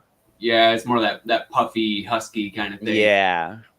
That like heart attack kind of fat, where everyone's like, he was in such good shape. I can't believe he had a heart attack. It's like, dude, that isn't good shape. Like being super buff is not the ideal human form. It's a false male stereotype. But anyway, this study Harley's talking about here is pretty interesting. Pizza, real pizza, not some carbless base. Like real, if you want to have real pizza, real fruit smoothies, real fruit dishes, really real sweet foods, man. If you want to enjoy your life, have food, and people are like, wow, what's that? You get to eat all that? You go to a restaurant. I go to restaurants every single night here in Chiang Mai, Thailand, pretty much. Actually, no, every night. We don't cooking here. We go out every single night. People make food for us. And, you know, we get to order amazing food, big dishes, as much as we want, you know, get to stay lean, skinny, lean. You know, Natasha's got a Playboy model. People take photos of her all the time. Every single day we're out, people would sneak photos of Natasha. And I'll see him. I'll see the camera come up, so I'll step to the side a bit so I can get a better shot. I'll turn my back so I can get a better view of her and stuff. And they snap it, you know, share it around. Like every single day, people take photos of my girlfriend Natasha, all right? It's always, you know, it's just, and that's the proof of how good my protocols work, man. All right. This is how good that works, man. So if you want to be lean and I have to eat dog food and be starving, nobody, man, you know, okay, we've got a restaurant, I have steak and salad. No one's satisfied with that, man. You can't have any dessert, right? No one's satisfied eating just freaking steak and salad. Andrew Tate bullshit. No one's satisfied doing that, man. Even as a diehard meat eater back in the day, I wouldn't be satisfied with a freaking steak and salad. Like, where's the carbs, man? Where's the sweets? Right? So it's a diet of deprivation. People do it for a little bit and then they crack and they binge and they cheat and they feel bad about that and blah, blah, blah, beat themselves up. So if you're sick of doing that yo-yo cycle, if you just want to fucking feast on good quality nosh, good quality food, and you want to be ripped so lean, people are like, you're too skinny, Jordan. We can't make you fat. I'll fucking laugh at him, man. You know? you want to be the leanest motherfucker on your street. Right? I'm the leanest motherfucker in my fucking town, man. I go to the gym sometimes, and I'm the most shredded guy there. Exception sometimes if someone's prepping for a body comp. But then 2 weeks later, you see them in the gym, they've puffed right out. And I'm like, oh, you lost. I'm still winning again. Every day. Not every day. Every time I go to the gym, I'm the leanest guy there. Right?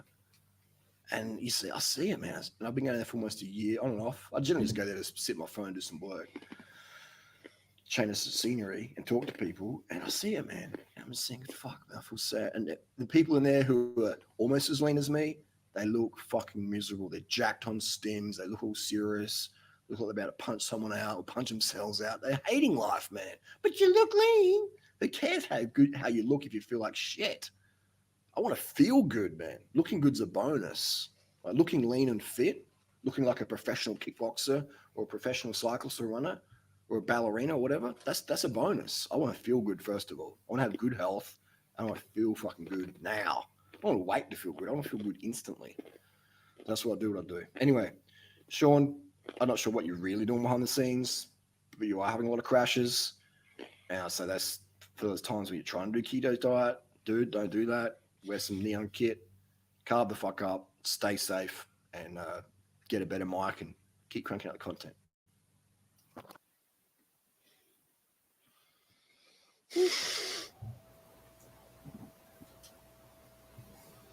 Yeah. Speaking of get a better mic, lube ass. Yeah, no shit. With this crackling trash talking. Yeah, that I can't listen to Jordan Ryder because he sounds a bit crazy. He wears a funny hat. Classic. Man, the amount of people that suffer out there, they suffer because the package isn't, the ingredients isn't right for them or whatever, and it's not presented the way they need to be presented.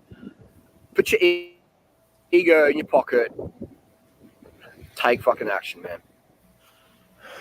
Tasha's sleeping. So this is a Hadri in Thailand. The video today.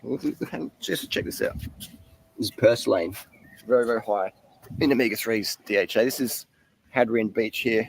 Oh, this one. In Koh Phangan. This is where I'm living. The question of the video today is, you live in beachfront? You live in beachfront? That's an inside joke. Sprite life. We've got a can of Sprite here. We're going to do a video about that. Basically, why do you fall asleep when you have carbohydrates? A carbohydrate's working for you hard. I've got carb intolerance. My naturopath, homeopath, psychopath said when I have carbs, I like fall asleep. And it's like, we've got a runner here. We'll take some form. And I'm like, really? So because you fall asleep after carbs, it means carbs don't work for you. When Natasha sucks me to sleep, does that mean sucking for me doesn't work for me? I don't know about that. It's like, so yeah. It's good to see. Open mouth, slightly open mouth. That's good. That's good to see. A lot of runners run with a mouth closed.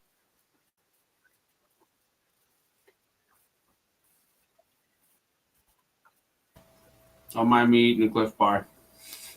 What's that? I said, don't mind me eating a Cliff Bar. Oh, what flavor? Chocolate brownie one. Oh, shit. Classic. Yeah. These ones hit the spot. Video. Right out of bed. About to go for a little walk. Carnivore MD. Carnivore MD. Claims another victim. I was at a running race the other week. I won a running race, a 5K running race the other week. It's maybe not that many people turned up, maybe 300 people. I came first. There's this cat down there. One of the runners afterwards, doing right, like, hey, I did the Carnivore MD, program. I just ate meat, and I feel like absolute junk. Lost my fitness. I was like, couldn't even really do a 5K. Just really struggled to do it.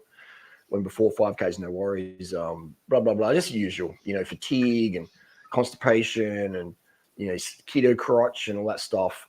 And he said, but my psoriasis keto crotch cleared up, for sure. And I'm, what do you mean? He goes, I had like this psoriasis back in my hands. It cleared up. And so you got fatigue, keto crotch, keto breath, fatigue, bad mood, constipation, bloating, stinkiness. But your psoriasis cleared up. He goes, yeah. I said, was that worth it? He goes, no.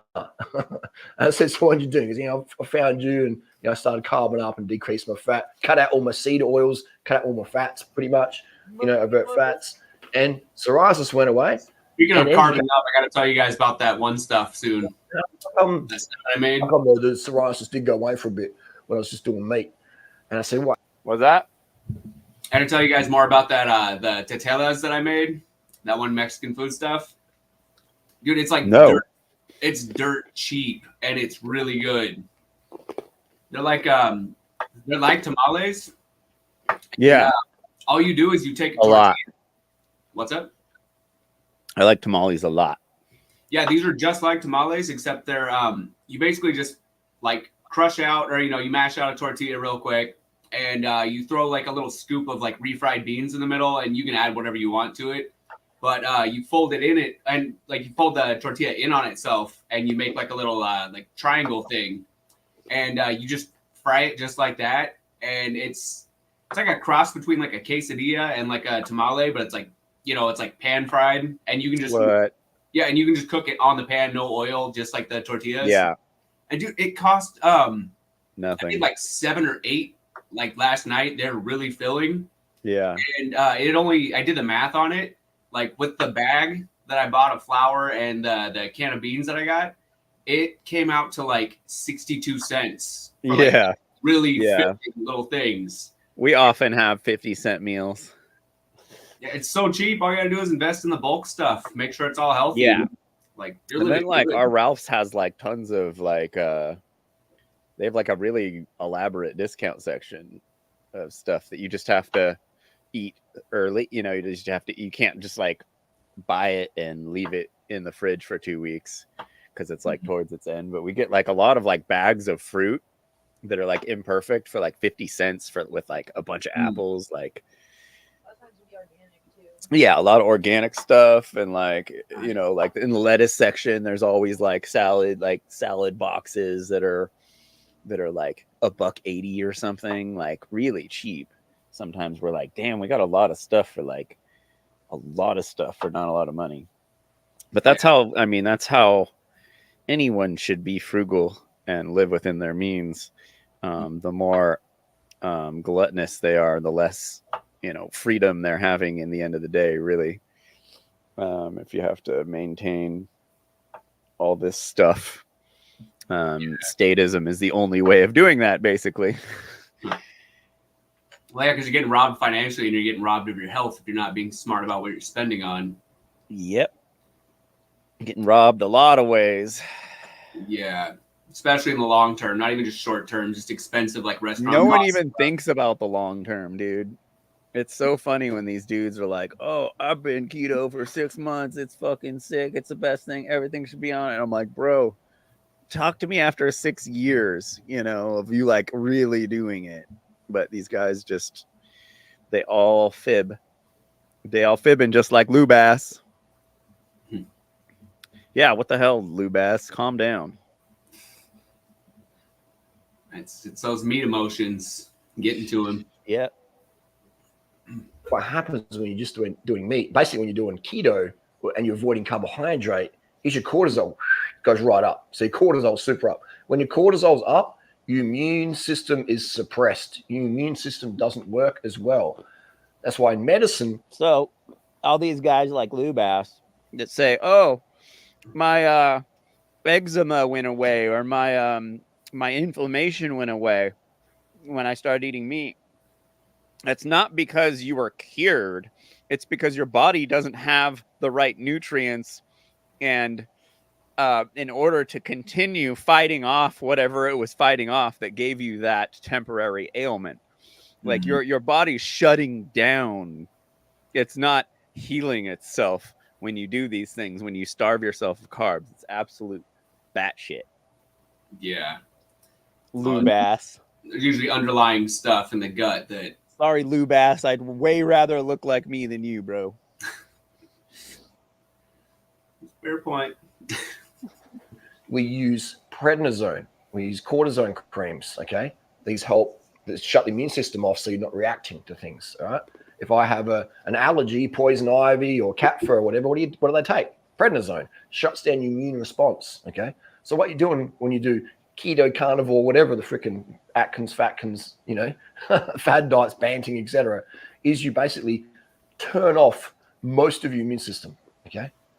Which leads you open to cancer, Cushing's disease, Addison's, all sorts of thyroid issues. Immune system is basically turn off your security, right? You turn off security. It's basically like if you've got a guard dog at a car dealership, right? Let's say you own a car dealership and you got this guard dog and people complaining, oh, the guard dog's barking, it's very aggressive.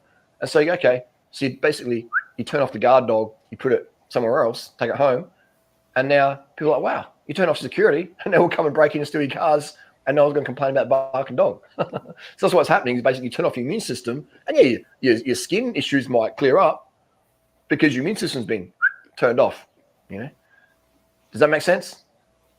That's what happens, but it's zero logic in terms of doing that. Basically, it's like saying, to get rid of drug dealers, we're going to get rid of everyone's money.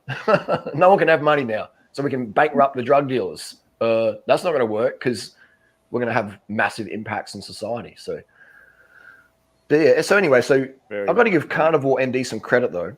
Like he came out, guns firing. I just eat meat.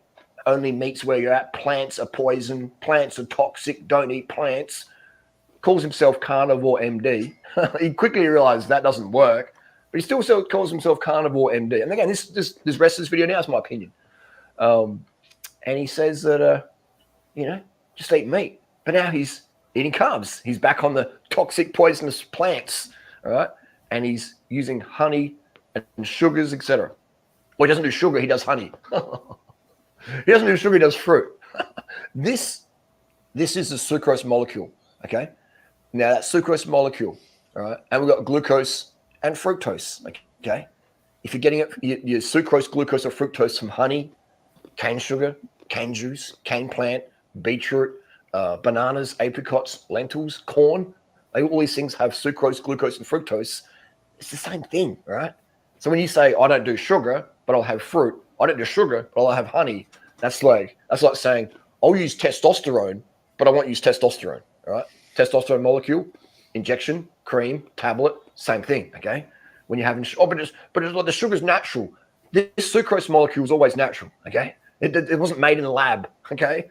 when the cane grass, cane sugar comes from the cane grass, okay? When it's blown in the wind, in the sunshine, the rain, that cane grass, that sucrose from photosynthesis, etc., that's sucrose. And then it comes into the cane juice, that's still sucrose, and they dry it out, spin it in the centrifuge and get rid of all the impurities, its fiber, etc. That's sucrose still, okay? So when you say sugar's bad or sugar's not natural, then it's like saying fresh air is good, but oxygen's bad. I don't like fresh air. No, I like fresh air. No, I don't like fresh air. No, I like oxygen. No, I don't like oxygen. No, the air's bad. Fresh air's bad. Oxygen's good. It's like, what the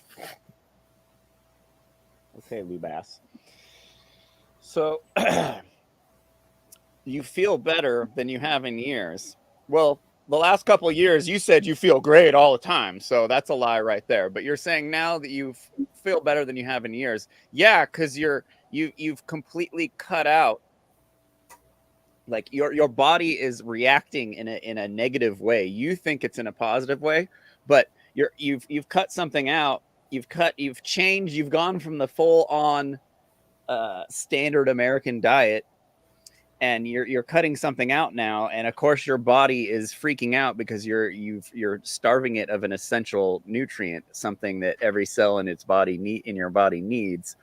So you may be, seeing some side effects, but you're misinterpreting them as being positive. I guarantee you're not healthy. And you have, as far as a performance level as a human is very, very low. If you went vegan, you'd lose far more than 28 pounds and you'd lean out, and you wouldn't do it being a sickly, like having to deprive your body of something it actually needs. That's not health. That's just starving yourself. It's also called an eating disorder, bro.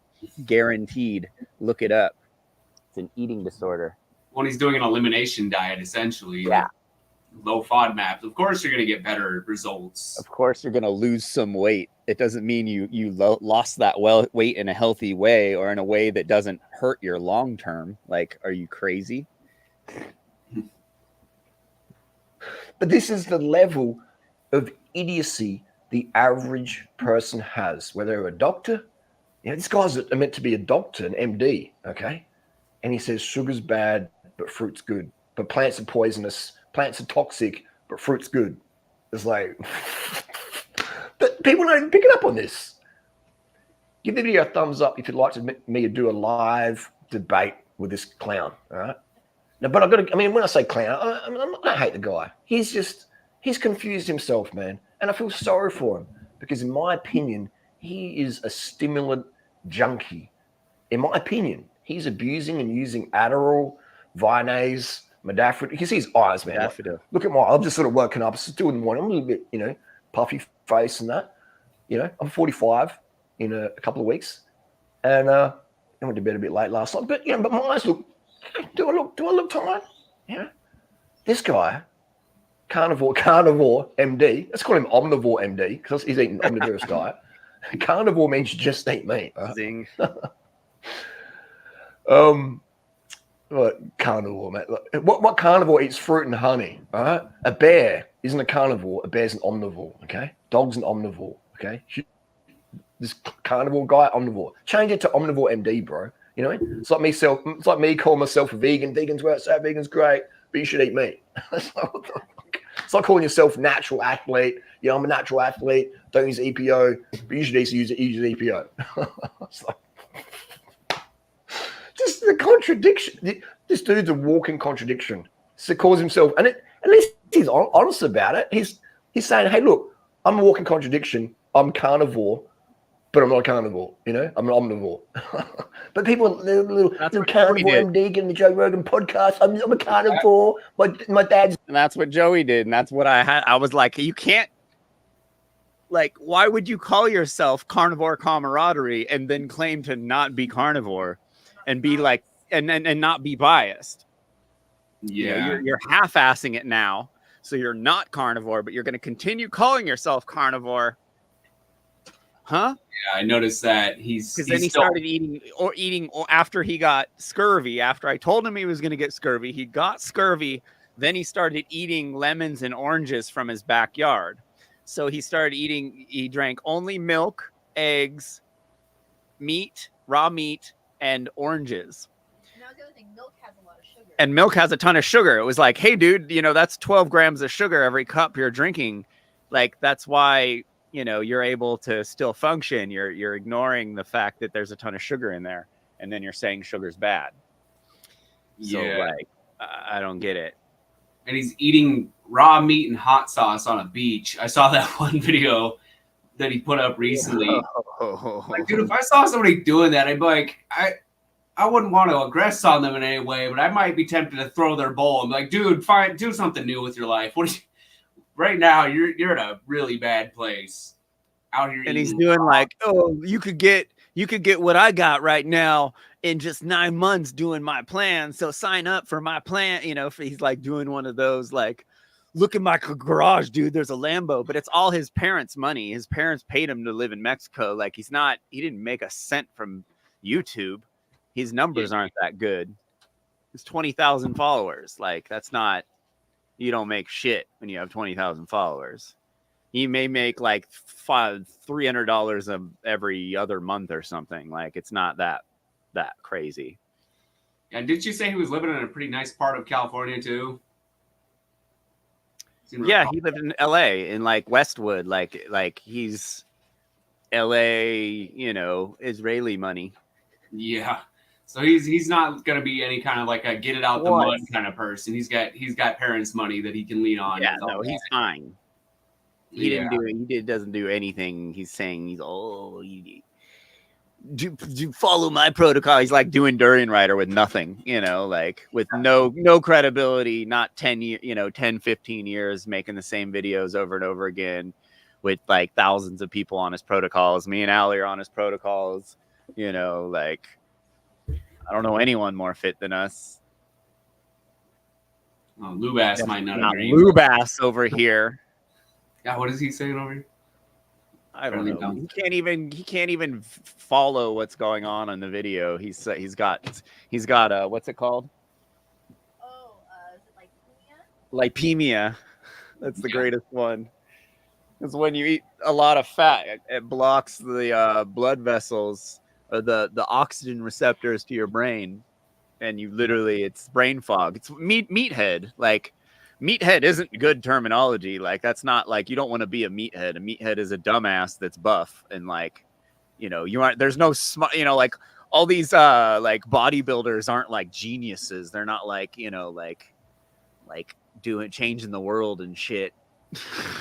You're not following them for their philosophical hot take. Yeah, they're and it's like these guys, these like lifting guys. It's like what you're so proud because you could stand there and lift something off the ground. Like what are you gonna do with that? What practical application do you like? All this natural resources, you have to eat all this fucking meat to be all super buff for what? Like for what? If you're not trying to be attractive to another man, what are you trying to do? Because like there's studies and most women don't like that shit. So you're obviously doing it to attract men. Show off for the bros. And I don't know if you've ever been to one of those events, but I haven't. But I've seen some videos. It's super gay. Yeah. Everybody's oiling each other up like, yeah, bro, you look swole. Yeah. Like that. Yeah. It's like the WWE. It's so crazy whenever I post about like the false male body type on Facebook. Like these dudes that I know that are smart dudes come out of the woodwork and they start showing me pictures of all these buff guys. And they're like, this guy did this natural. And I'm just like, no, he fucking didn't. And why are you showing me picture of buff naked dudes? Like, that's like the big elephant in the room is like, why are you so obsessed that you're fighting with me on Facebook over these buff guys? Look at this, dude. I don't want to see that. Like, it's like worse than UFC. Like I get UFC, like they're like alive now and like, yeah, it's like. Well, there's like a discipline behind it too. I mean, you're putting yourself through really intense, rigid training protocols. You're like building all these different, like it's good for your mental health, being able to actually like fight. Like there's practical skills. What's that? Oh, sorry. The cat. We're out in the desert and these mice keep jumping into the rig and Steve keeps he's just going nuts because there's like mice out here in the desert and they're dumb mice. They're like not smart mice. They run right up to us and we're like, what? Like they're goofy. I hope they're not those toxoplasmosis mice. That still sketches me out. That whole toxoplasmosis. They literally kill themselves by going up to like cats and different animals. But that's probably more of a thing where they're like just curious because there's humans in a like otherwise no human area. Yeah. Babe, you gotta get him. He's freaking out. We have to like stop him from killing all the mouses in Jordan the area. Peterson, who's like people are depressed. Yeah. Oh, why is a cat in a cage? And it's like, for one, he can't eat anything or else he'll throw up and get sick and almost die. Like he can't eat anything but like raw meat. And like so he can't be out like killing and eating lizards and shit. And he's dumb as rocks. Like he's not very like doesn't like know how to take care of himself and not like hurt himself. And what else? Oh, he'll kill everything. He'll kill everything within a mile of here. No. So it's just he's just a straight savage. Like he'll like he plays the sick boy thing because he's got a stomach problem. Like he throws up off and on all the time, basically. And we've had to like experiment with all these different diets, but he's on a good one right now. He's on a real good one right now. He's been on one for almost all year. But he used to be like, oh, I'm so sickly, and I'd take him for a walk on like the leash, and he'd see something, and he would like jump 9 feet into the air to try and catch a bird. And I'm like, bro, you're like severely underweight. You're like a bag of bones, but still like a freaking animal killing ninja. Yeah. Like crazy. And then like, yeah, he's a dumbass. He'll kill things until he dies, basically. He'll forget to eat, or like he'll just like he's straight psycho. Yeah. Like he eats weird, like if he gets something outside, like if he catches something, like he'll find like a dead animal and eat that. Like he's just so gross. So you got this finally. Like, are you carnivore to help my? What's that? So it's like you got this finely tuned diet we've been putting together for you. Yeah, and it's bomb, and it's like grass fed half the time. Yeah, so much better. Yeah, which apparently doesn't even exist. Nope, doesn't. Look at Holly. Help ease my gut problems because it turn off your immune system. And what does that do? Cancer. You know, when you turn your immune system off, your cancer cells can proliferate. Everybody has cancer cells in them. Everyone has cancer cells. What keeps them in check is your immune system. Moments of high stress, cortisol's up. Low carb keto diet, cortisol's up. Not enough sleep, cortisol's up. Okay. And when your cortisol's up, your immune system is suppressed. And we look in medicine, we use drugs like prednisone. Okay. I've used prednisone before for cat fur allergies, and it's like, your immune system's turned off. So no longer your body can react to the toxin coming in, the allergy, the fur, you know, pollen or whatever is giving you issues. So it's just dumb. Anyway, in my opinion, Carnivore MD is cranking the stims. Adderall, he's like just, and that's okay. You know what? If you take your Adderall is very popular in the US. A lot of people use it, but he's just like raging and rah! And he's lean. He looks sort of fit. But his fitness is shit. Like he would not. I would smoke him in a running race. Okay, I would smoke him on the bike. I would smoke him in the gym. Right? If we had a bench press competition for an hour, this dude would get smoked. Okay, and it doesn't make me a better person. It just means my protocol is way better than him. All right, but it's good that he's eating fruit and he's public about it. Okay, I'm going to give credit. You know, he's not like that guy Sean Baker, the guy who lost his license lost his practicing license for being dodgy, whatever. Sean Baker claims he just eats meat. All right. In my opinion, he's a massive fraud. So I've got to give credit to Carnivore MD for saying, hey, look, guys, carnivore diet doesn't work. I'm actually eating fruit now. I'm eating sugars, refined sugar. Honey's refined sugar, you know. And, honey's not refined sugar. Yes, it is. Where's the fiber? You know, where's the fiber in honey? Zero fiber. It's refined sugar, okay? Simple as that. And that's okay. I don't recommend honey because honey's very acidic, because honey's basically bees' vomit, and honey contains a lot of pollens that could be really bad for you. Okay, Salvation Jane, things like that. The flower. So I recommend sugar. Cane sugar is the best. Fruits, you know. And I've done my experiments with honey, cane sugar, and fruit, rice, things like that. The best is the plant sugars. Let's disregard the ethics. Like right now, I've got colony collapse disorder from the bees running out of honey, and their immune systems crashed. Okay, we give the honey sugar water, nothing else but sugar water. Okay, that's dumb. Like sugar water is fantastic, but sugar water, the only nutrient in sugar water is sucrose, which is a very, very important nutrient for humans and bees.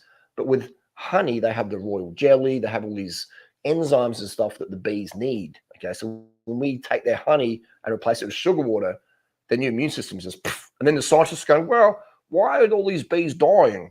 We don't need honey. We need to protect our bees. Stealing their honey overworks them. They panic, their cortisol's up, they get stressed, and they're dying at a rapid rate never seen before. Because humans, we're so smart. We're like, well, I won't eat sugar, but I'll eat honey. I won't eat my food, I'll steal your food. And you work and you pollinate all the trees and the flowers and the potatoes and stuff. And mate, we live in a freaking dumb world. Anyway, and you got dummies out there like Saladino, who's saying don't eat sugar, eat honey. Don't eat sugar, eat fruit.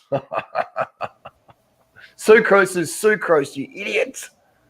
Anyway, but yeah, again, credit to him for being transparent about his sugar usage. A lot of people aren't. Is he transparent about his testosterone use? In my opinion, I believe he's on testosterone. Again, very common. Joe Rogan, pretty much every guest on Joe Rogan's on testosterone, including Joe Rogan himself. I've used testosterone before, experimented with it, etc. Powerful weight gaining agent. But Saladino, does he talk about testosterone use? Does he talk about stimulant use? Does he deny it? In my opinion, I would bet my life on it. He is using anabolic steroids, and that's okay. His body, his choice. Does he lie about it? I don't know. I don't read enough of his stuff. But there's people out there who are like, another giveaway of steroids. You get a very, especially Caucasian. If you're over 30, you get like a reddish flush. All right. People are, it's like it's in the tropics. It's in the heat. This is the middle of winter, and I'm going to flush. Okay. And you get like, if you're lean, the extra testosterone in your blood triggers erythropoietin release from your kidneys, and that triggers your bone marrow to release more red blood cells, so you get more blood and you get more of a pump. So if you're lean, right, if you've got very low body fat like me or like carnivore guy, then if you're using tests, your blood, your pipes, your veins really dilate. And if you're using stimulants like Adderall and you're lean, and you're on test, you get very, very vascular. So that's my opinion. Just like my opinion is a pigeon has two wings. When I see a pigeon flying across my eyes, I'm like, that pigeon has two wings. All right. That's just my opinion, though. I don't have any proof. That's just my opinion that the pigeon has two wings. I don't have any proof that carnivore MDs using Adderall and testosterone. That's just my opinion from what I see. Two wings, flappy, eyes buzzed out, vascular, red chest, lean. Just my opinion. Okay. Just my opinion that Greg Doucet uses a lot more than TRT. Okay. But I just used to be the TRT. I just used to be the TRT with 3D dots and tracks and just be the TRT. The Turkistrone. It's the Turkistrone. These Americans, man, they're so good at bullshitting their audience. Why are Americans so gullible? Why do Americans want to be hustled and scammed? In Australia, we're a bit like, nah, you're full of shit, mate. You're full of shit. Generally. I mean, we're still pretty gullible here as well, but Americans, man, damn, they're gullible. Damn, they're gullible, man. Damn. Most of them, not all of them, Anyway, so this is just my opinion, all right? If you do the carnivore diet, you're gonna freaking fail, all right? You're gonna fail. Look at Jordan Peterson. Look how depressed he is. Like, I feel sorry for the guy, man. Like, he's been lied to. He hardly eats anything. Eats a bit of meat. Cries on antidepressants. Runs on stimulants. And he just looks so sad, man. Right? And he says, "Oh, and I would say we're getting a bit off topic here, but I think, in my opinion, Jordan Peterson would feel like a massive failure that his daughter's turned out like she has. He would feel like an absolute loser, in my opinion. Okay, could be wrong, but if I had a daughter like he does, I would feel like an absolute failure. Okay, but here's the thing: like, when you're a dad or a mom, and you're just focusing on weight loss, your kids don't get the attention that they really need. Okay, think about it. Your mood's shit, so then your teenage son or teenage daughter goes, oh, and then they bail out the house. And they feel unloved because you're a moody mom, you're a moody dad, your cortisol's high because you don't get enough sugars, because you think sugar's bad. So then you're a nut job of a parent. So now your son, teenage daughter, teenage son, they need approval. So they go out and get approval from people who may be good, who may be bad, especially if they're an attractive male or an attractive young female, teenager, then they're going to get noticed on the street. In the club, they're going to get noticed, all right? Not getting enough attention from mummy, not getting enough attention from daddy. It's a big comment. Approval. They'll seek that approval from people who have their worst interests at heart. And so you see that with Jordan Peterson's daughter. It's and then I think didn't his wife get cancer or something as well from his diet? Immune system low, cancer come in and poof. Did she die? I'm not sure what happened. So it's unfortunate. So Jordan Peterson, I think he means well, but he's wrapped up in his eating disorder. And I think this carnivore diet guy, I think he means well, but he's wrapped up in this eating disorder. Got to be lean. Just one of these guys, chronic overtraining. You can spot the chronic overtrainers because their fitness is shit compared to how much they train. Even if they're on testosterone and Adderall, their fitness is still shit because they just chronically overtrain and they fear sugar, or they have a bit of sugar. Oh, we're going to go burn it off now. I know these people in a world of pain, all right? And if they got kids, I know their kids are going to be exploited by society. I see it all the time, okay? If you're in a shitty mood, I see it with my brothers. I see it with where I live in this area. I live in a very, very affluent, one of the most affluent suburbs in the world. I would say where I live right now here in East Suburbs, Australia, Beulah Park, Kensington, Burnside area, Burnside Council I live in, is one of the most, I would say it's the best place in the world to live in a Western country is where I live. And I see problems all around. I live next door to an amazing house, big money, and they've got teenage daughters. And I see what happens when their parents go away, the party's coming in, I see the drugs coming out, and I see the parents are away because of work and just trying to provide and stuff. And that I see the kids, man, they're getting exploited already by society, all right? I see it already. And they're depressed and they're going to see a psychiatrist. I hear all this stuff over the fence. Police come around, the police come in there the other week. I was like, man, they're coming for me. No, they're coming for that. The daughter's like, you punched me in the face, mom. And the mom's like, how dare you?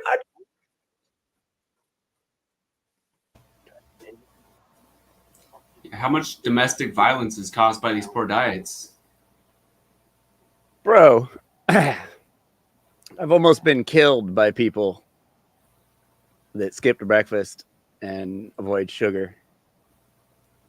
Yeah, it doesn't take much. I've tried to tell so many people that if they just cleaned up their diet a little bit, they wouldn't have such temperamental and touchy mood swings. They wouldn't have these just really preventable, mood disorders. I mean, there's more to it, obviously. For some people, there's like trauma and there's different types of like psychological, really like intricate psychological issues. But for the most part, people aren't doing themselves a service by eating these just, stress-inducing diets. Yeah, they set themselves up for failure by having a poor base diet.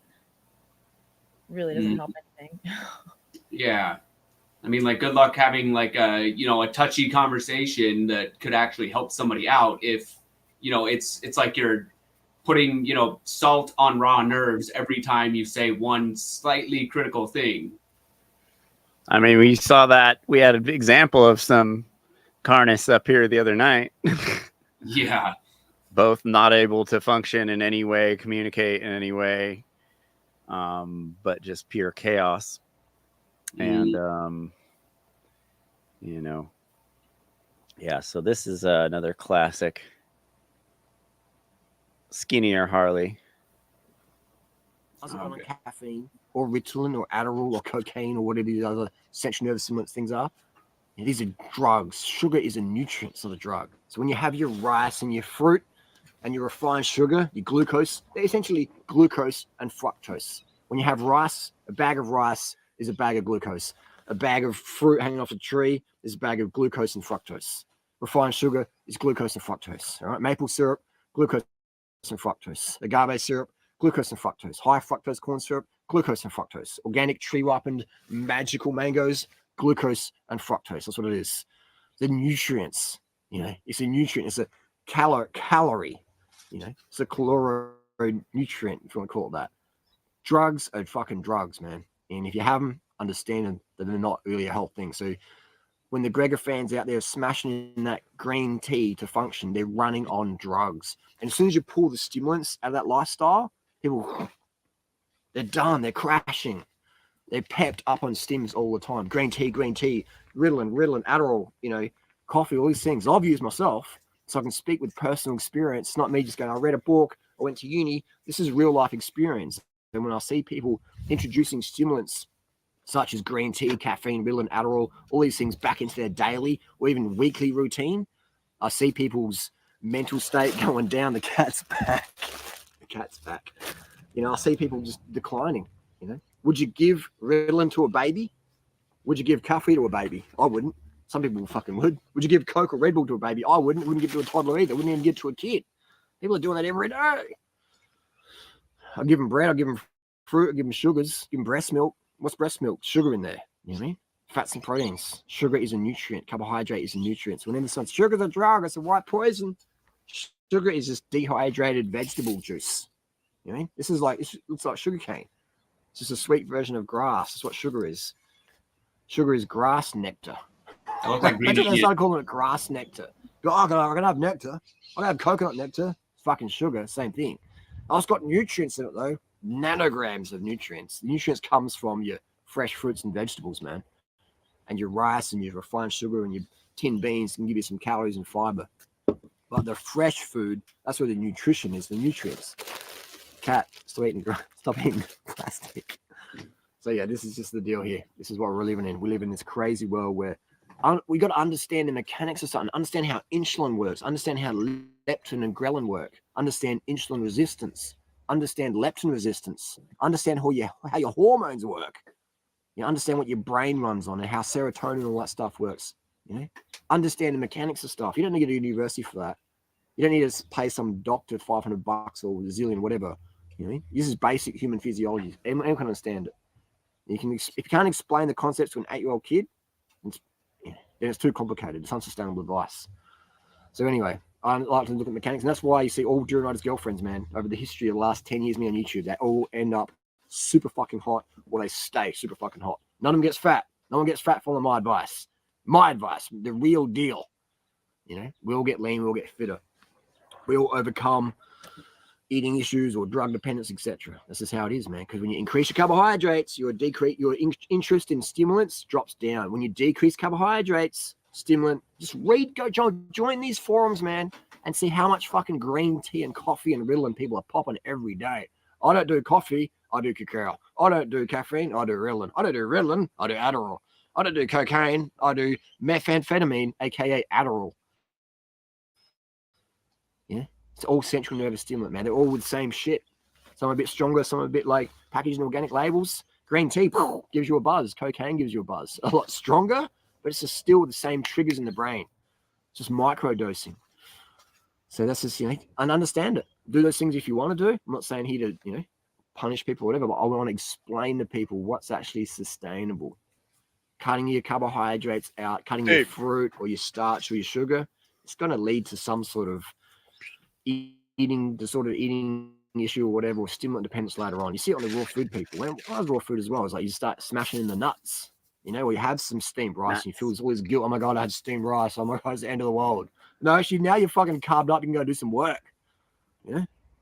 Oh, I had sugar in my smoothie. Oh my God, I'm a sugar addict. No, now you got some energy. You're going to do some shit. Got some fuel. You're going to sleep properly, have better hormonal function. And that's another thing with when people introduce more stimulants, then their hormones start to go out of whack. You know, hormones start to go out of whack. Testosterone drops, estrogens drop, and you see it on Instagram all the time, man. You see it all the time. It's really, really sad. So I just recommend people be careful with the stims you use. You know, be careful with that. Respect them. Know when to use them, when not to use them. If you need more sleep, don't use any stimulants. If you're tired, don't use stims. If you're dehydrated, don't use stims. If you're hungry, don't use stims. You know, if you use them for a race, okay. But understand that if it's hot weather, stimulants won't help you. You know, stimulants won't replace good sleep, good carbohydrate content, good water, etc. Sufficient carbohydrate content, I should say, because what good carbs and bad carbs are is different personal preferences there. Sufficient. If you're eating 10 grams of carbs per kilo body weight per day, that's a good start. And you might need more than that. You might need a little bit less than that. But go with that. 10 grams of carbs per kilo body weight per day from rice, sugar, and fruit. You know, do that and go up and down from that. You might go, oh, this is too much food. I can't stomach that. Or you might go, oh my God, now I finally got some fucking fuel to be a good dad, be a good mom, be a good daughter, be a good lover, worker, boss, employee, entrepreneur, Gary V wannabe, whatever. You know. So yeah, the carbs, that's definitely magic there, man. So whether it's your vegan white bread, whether it's your rice and your sugar and your fruit, or all of those, having that variety is really important, I find. Potatoes, corn, quinoa, rice, fruit, sugar. Never be undercarb, man. Once you're undercarb, productivity's dropping off, you're getting hangry, you're getting moody, can't sleep properly, need more stims. Life sucks, man. And you can disagree with me all you want, but you're still going to be wrong. And go on the DeGregor forums, go to the McDougall forums, and read the problems people have. Oh, I need something sweet. I had some sugar. I feel guilty now. Can you imagine the life quality you have feeling guilty because you had a can of baked beans that had fucking sugar in it or a bit of salt?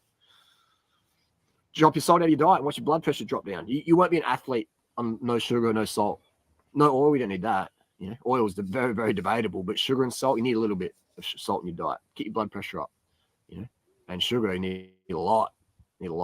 Especially when you want to be really productive, and cut the fat right back and watch insulin sensitivity go right up. Watch the documentary What the Health and look at the sugar increase in your daily diet and watch your performance go up, and then drop your fat intake and watch just you have more. You understand why I'm always rambling and that, and you understand why the women I coach in my life on social media, they start going up. Their fitness starts going up. Their sanity, everything starts going up. You know, like, you're not fucking sane yourself, bro. How can you teach someone to be sane? Look at you. You're a fucking freak show doing it. I agree, that's true. But there's one thing I do have, as I get older, more and more, I have a lot more emotional stability and a lot more participation in a daily reality. And I get smashed on social media, man. You get drilled, my motherfuckers out there. They make up slanderous and all sorts of crazy shit. Duranider's a rapist. He's a murderer. He's a drug dealer. He's a fucking... You know, he's this and he's that, and he's all sorts of stuff. They make websites about me and videos about me, and they ring up fucking all sorts of people about me, you know? They never go to the police because you get arrested for false stories there. But so anyway, I get to test out my theories about nutrition, of carbohydrate sufficiency, and mental stability. And everyone I see who has all these breakdowns and who's just overwhelmingly depressed or whatever, they always got this carbohydrate insufficiency. And then they're having the coffee, and then the coffee isn't a depressant. Coffee makes you feel depressed the next day when you're coming down, you know, because your serotonin and dopamine's all out. You'll see people, when they increase the caffeine, they increase the depression every fucking time. Yeah. Dude, we quit coffee again recently. We had serious side effects. Yeah, it hits you hard. Serious come down. Yeah.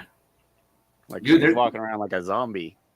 Yeah, there's been times where I've had to pretty much disappear and just like lay down for a couple of days, just be like, okay, I'm just super tired, just like isolate yourself. Yeah, because it's just like way too much because you're used to kind of not only doling down everything, but also like ramping up everything as far as cortisol goes. This like artificial energy. It's like once you come down off it, it's a serious come down. Like that's withdrawals. Yeah. And you're not getting more energy. You're just wasting your energy. You're just burning your energy faster. Mm-hmm. It's like sugar gives you more. Sugar gives you more energy. Yeah, and like real workables. And to Lubas's comment on there, Lubas is smoking crack. Stop the flight state. So he's sugar just causes you to go to fight and flight, not eating flesh and blood. Yeah. What would make sense if your brain sees that you're eating flesh and blood, it sees you being a savage, it's going to put you in fight or flight. It's thinking, oh shit, this guy needs to be able to fight off or kill animals to eat. That's going to cause you to go in fight or flight. The complete opposite happens when you eat fruits and vegetables. So you're just, again, making up things, repeating things these failed chiropractors said on the internet on Joe Rogan's show. You guys and Durian Ryder are all just zero science behind it. Everything Harley says has mountains of science behind it. Actual science. Also, every time. Starting your morning with salty chicken soup. That's a good way to get diarrhea and stress yourself out and possibly get depressed for the day. That is not fasting. Fasting is the other thing. Mm-hmm. Like you're gonna fast on top of all of it. Like, and then these guys have to. Ali pointed this out. This is a really good point. All these carnivore during the big carnivore phase when everyone was lying to each other saying that they were on carnivore. Now it's tapered off, but they were all getting into fasting too. But if you're eating meat all the time, you have to fast or else you'll get diverticulitis. Like you have to stop eating the meat and to clean out your system. Oh yeah, because you have to let it process. Like it's because it's so slow digesting. You can't just shove that kind of shit down 24/7. You're going to get diverticulitis. Diverticulitis is a real thing. Lots of people get it. It's where the meat piles up and your stomach is straining so hard to push it out that it actually pushes holes into your guts, and it like wears down the interior of your like, it's gnarly. Yeah. And these guys that are shitting once a week, you know, like they will have to go in and have something done. I don't even know what they do. Like, I mean, I'd imagine they change the diet, but it's pretty gross. Diverticulitis and pooping once a week. Man, Yeah, when you get off, taxing your kidneys. You feel really The what? Like taxing your kidneys too, because you only have one pair of kidneys throughout your entire life, and you know, putting that strain on your kidneys day in and day out, like it can't process animal proteins that don't break down enough. So Did you catch when that one lady was on the show that had the kidney problems, and she said she couldn't be vegan because she had kidney problems, and when she was vegan it got worse, but she was only drinking juice. She juiced greens. I was having juice green smoothies and juice greens. That like probably, that's not what you're supposed to eat if you're having kidney problems, correct? Yeah, because there's validity to that whole thing of oxalates. Like you can have issues with that. That's why you're supposed to moderate certain high oxalate greens, but greens in general are good. But if you're, you know, it was probably like juicing with spinach, which that's one that can screw you up. Yeah, it's just a weird explanation of why someone can't be vegan. Because I was vegan once and I drank the wrong thing. I was overdoing the wrong thing, and it caused me to not be vegan. Like, okay.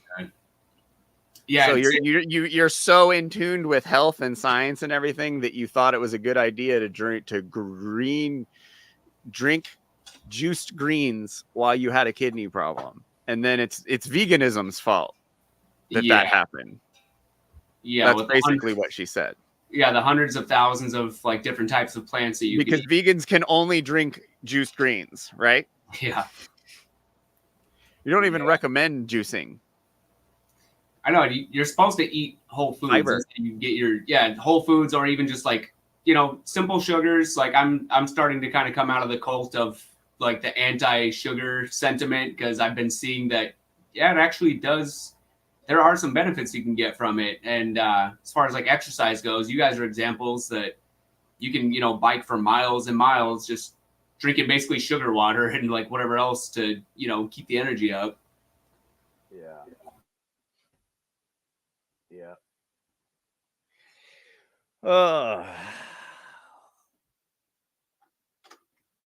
Fucked up. And there's a phase you got to go through.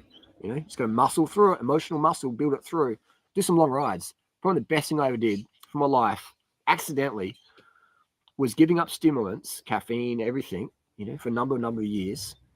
And the last time I had a cup of coffee was 1999.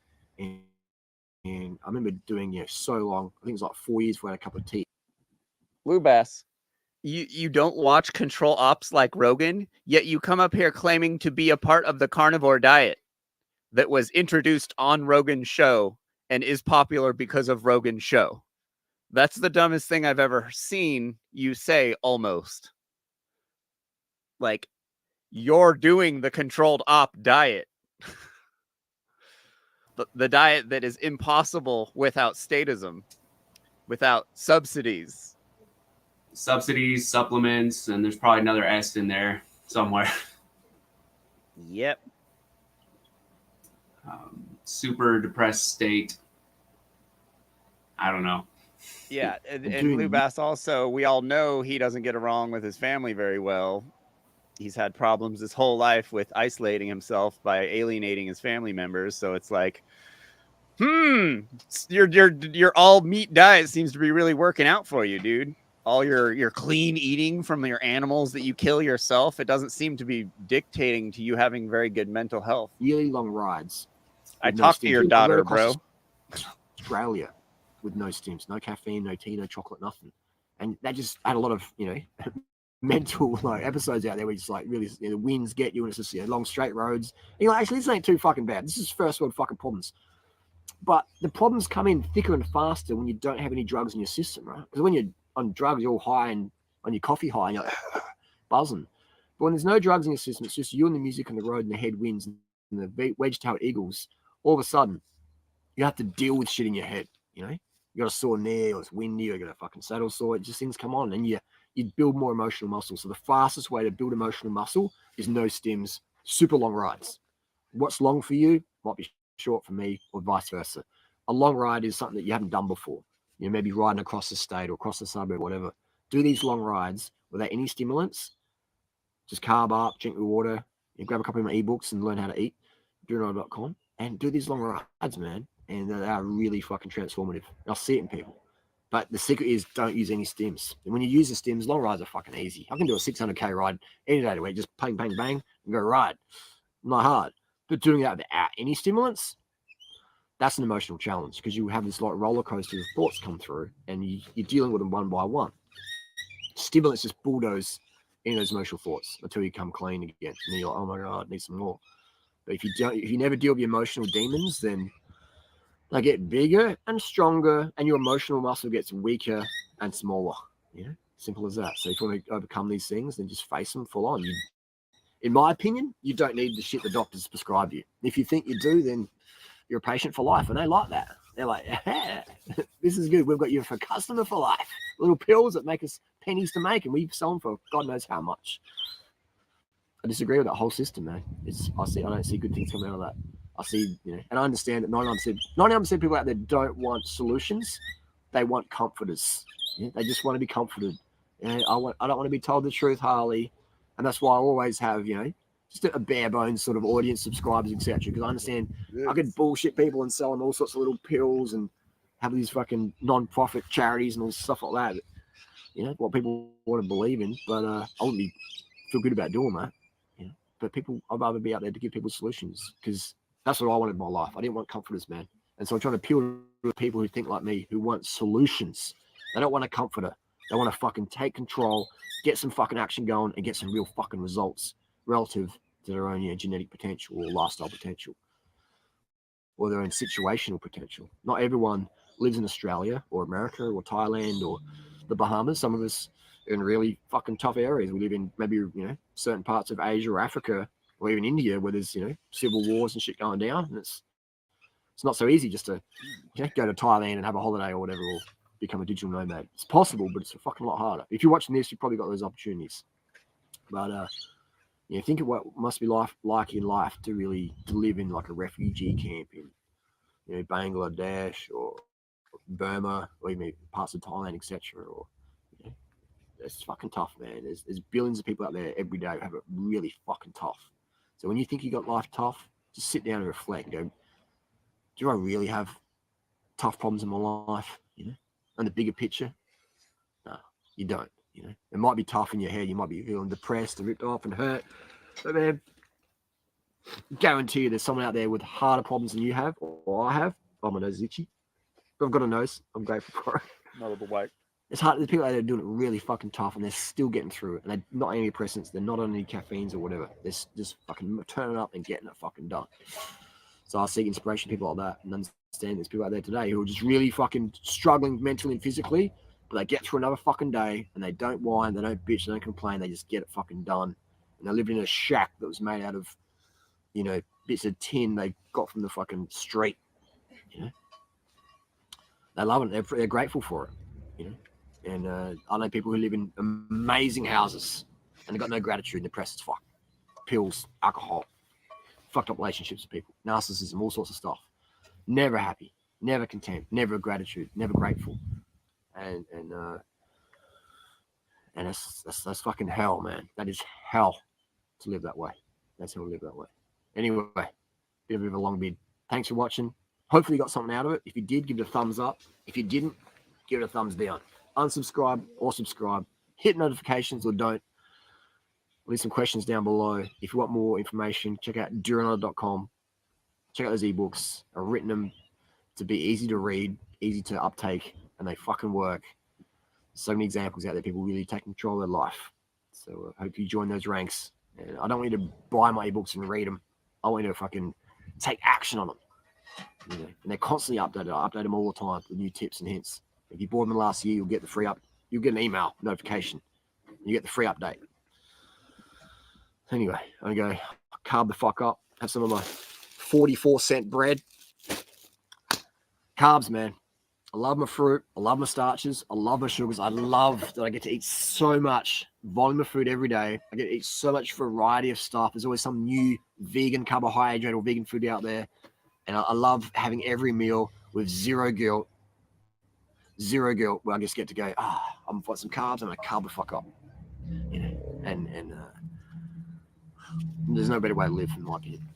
The massive participation in your daily reality is achieved by carbing the fuck up, getting your sleep, and getting your water, and getting off your stims. Use them not at all, or use them very, very, very, very sparingly. And they work. When you do use them, they work even better. Daily stimulant usage, weekly stimulant usage, something I'm definitely not for.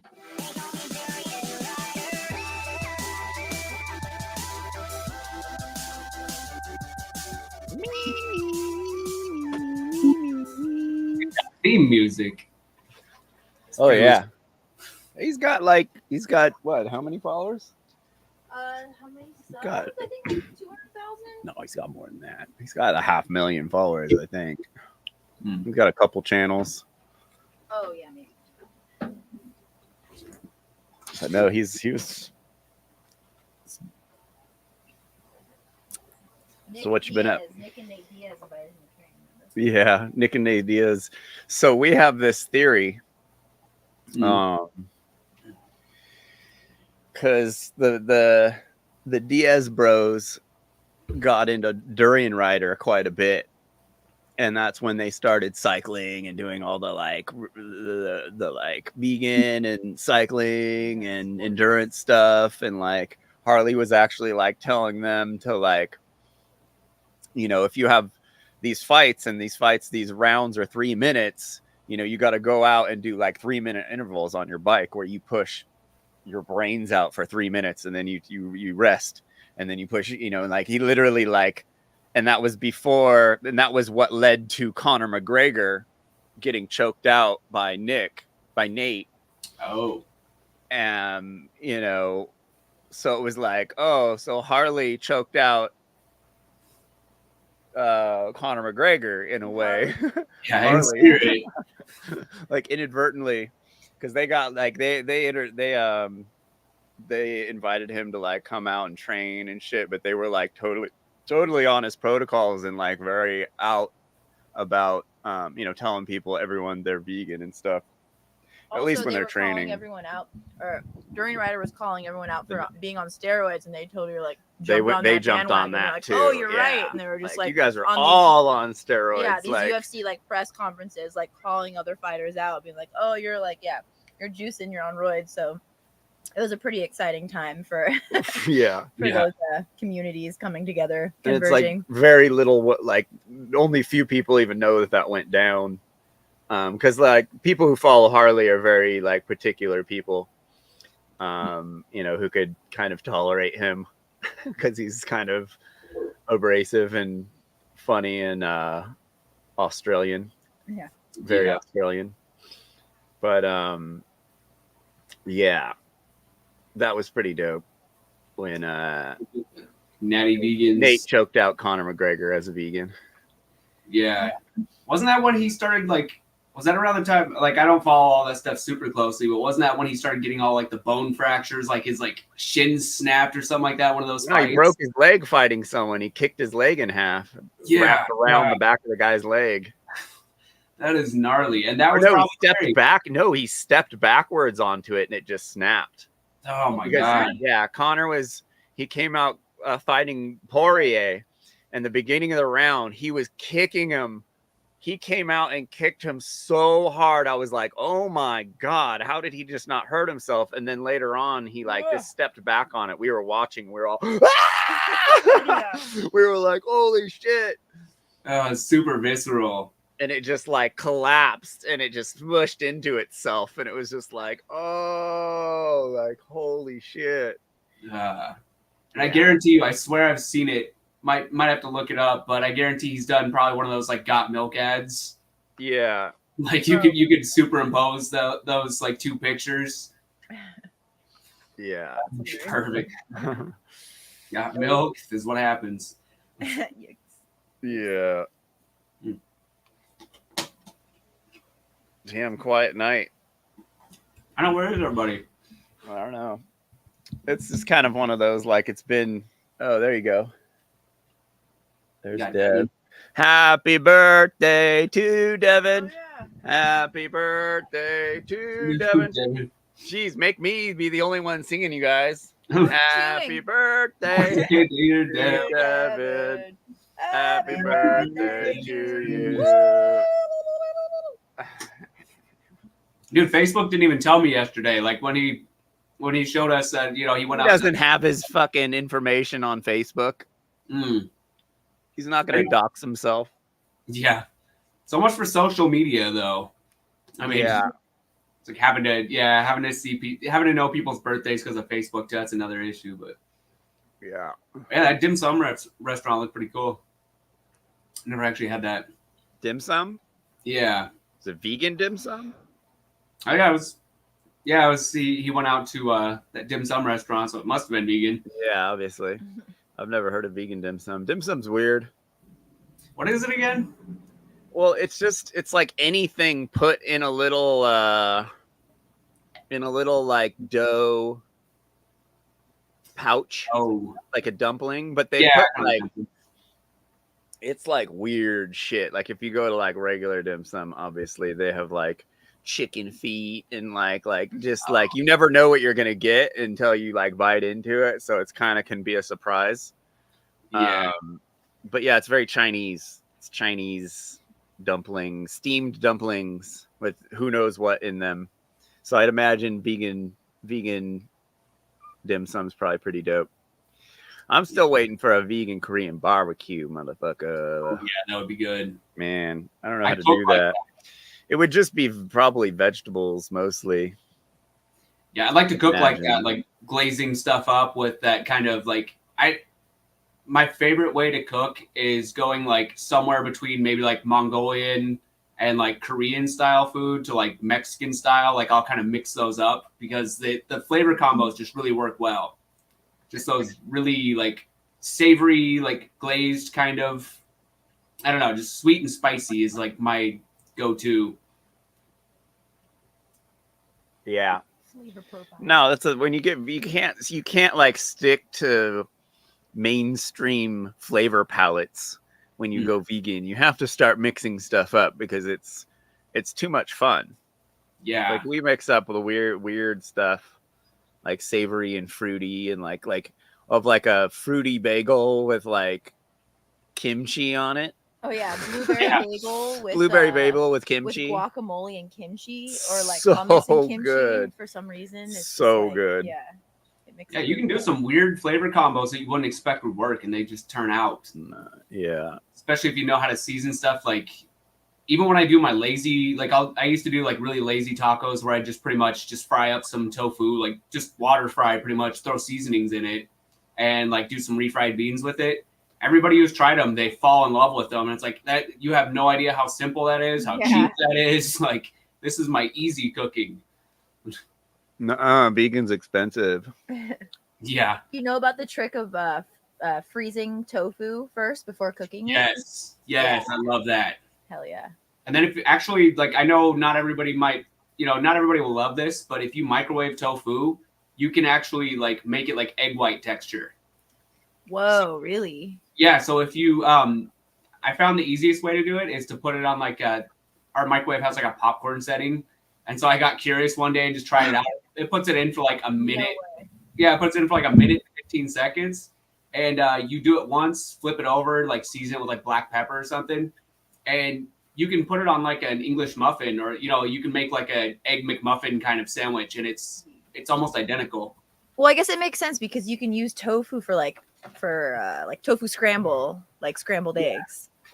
But I don't think I've ever microwaved it. But just the frozen thing, I just like it gets all porous and it can soak up flavor really well. So especially like cooking for people who are very like, ooh, like I don't like tofu. That's kind of like my trick to kind of convince them, because then it's like it absorbs the flavor and whenever you marinate it.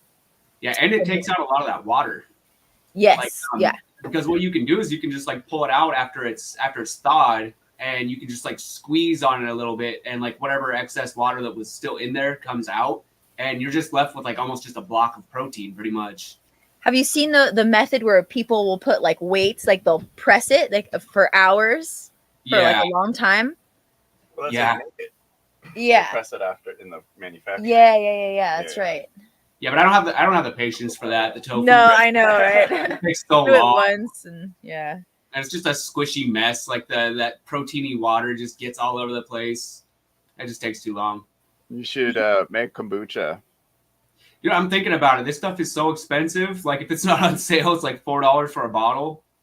But you can make your own flavors. I've really been considering that lately, because I am a fiend for kombucha, and especially when GTs they put out. There's the mushroom kombucha, and they'll do like lion's mane, or they'll do like reishi and chaga. Yeah. And I don't know exactly how they do it, but they just like mix it in with the fermentation process and probably just like absorbs into the SCOBY or something. Yeah. It's really good. When I lived in Nicaragua, I got up to like 13 SCOBYs. It's pretty fun, but it takes a while, so it like teaches you how to be like fucking patient. Yeah. I've been doing a lot of that lately. Well, as far as like doing my broccoli sprouts, which I was thrilled to get back into that, because you can make like a really big jar full of broccoli sprouts. It would probably cost you like $20-$30 if you did it, if you bought it. She's been making them. Yeah. Sprouting stuff, sprouting beans. Yeah, you got to get that sulforaphane. That stuff is really good. You guys use it for like any specific recipes, or just kind of like throw it into food? Just throw it into whatever. Like I like putting it in sandwiches or salads, or even just like I'll make a bean and veg dish to put on rice and then just put it on top. Yeah. I think I like the taste too. We eat broccoli all the time, so it's like a flavor that we're used to and like the flavor of. But yeah, I've been trying to like because we use a lot of canned beans. Mm-hmm. I've been trying to use dry beans more just because it tastes better, and just being able to soak them for a while and kind of like, I think it's like they germinate or whatever. Not quite sprout. But I noticed a big difference. It activates some enzymes in them. Yeah. Even just like taste wise, it's just like a whole nother level. Like all bean soups are just elevated. Well, if you guys ever get a chance, try that. Try to find that one flour that I've been using, because like that's been making me think as far as like how different types of grains and beans and everything that has to, some people recommend to soak it for a while, but it's just got me thinking. And I actually found something about this a while back, that you can cook beans and stuff the same way using, it's called cal, but it's like calcium hydroxide, and it's basically like, it's like lye or wood ash, but it's like the traditional way of nixtamalization. And apparently it like makes the foods more kind of like spongy, unlocks more of like the nutrients. Interesting. Yeah, it's got me wondering if that's a way to make those foods more palatable for anybody that might have intolerances too, but even though it's pretty uncommon. It's the old ways though. You guys are still going. I'm surprised he hasn't jumped up here yet.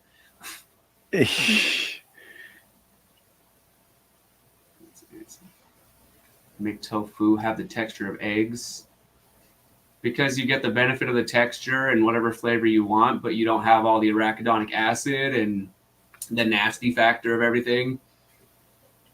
Yeah, like 99.9% of vegans didn't stop eating meat and animal products because they didn't like the taste of it. Yeah. Like it's not really, I mean, sure, maybe to like virtue signal, like I get it, and yeah, You just- definitely your palate changes, but still, it's like you didn't start out like you still remember these flavors. It's like you meatards just get mad about that because you see that there's an option that doesn't take killing, and so we're just reminding you of that you're doing something wrong, and so you got to get mad when we're using. Plus, you guys make your sausages look like zucchinis and cucumbers anyway, so I don't know what you're talking about. Exactly.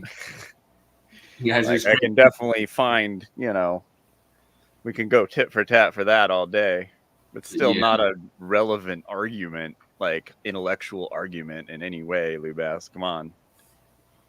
It's just these gotchas that get circulated on like Facebook and anywhere else. Just weak gotchas. Yeah. And then when you debunk it, like nobody ever, those little snapback kind of moments that people have where they're like telling off. They just disappear. They just don't come back to the thread. Well, yeah, well, and like the ones, whenever meat eaters have something, it gets highlighted and people are like, oh, yeah, he got him. But then when vegans do it, they're like, whatever, he's vegan. Well, I like going back like 2 weeks later and tagging the guy again and being like, hey, I'm still waiting for you to respond. Yeah. What do you think about this information I'm showing you? Yeah. It completely contradicts what you said. Yeah, I've been getting on Justin Padini's case a little bit lately. We've been kind of going back and forth. He has dodged so many. I'll try. Thing I wasn't able to do. Yeah, dude, he has dodged so many of like my actually good points that I've made. Like even in like the conspiracy side of things, or like stuff that you've posted where it's like the had to be aliens because there were these. Yeah, our cave paintings are the history of the world are cave paintings. Yeah, and it's There's no way alien. a cave painting could be someone's imagination. Yeah. Scientific record, cave paintings. Yeah, and any that's the carving ultimate. of rock was done by a machine, by aliens or giants or dinosaurs or Godzilla. Yeah, and dude, that video that you shared, like that pretty much, I mean, okay, some of the examples that No, he you was don't even showing- need to use the vibration. You can do that with your hands. Yeah, that's all just you need frequency. is that, like, he's all, granite's the strongest thing, except for quartz, which is everywhere. All you do is grind down the quartz, put it like, okay, beach sand is either silica or quartz or a mix of. So you literally put sand on granite.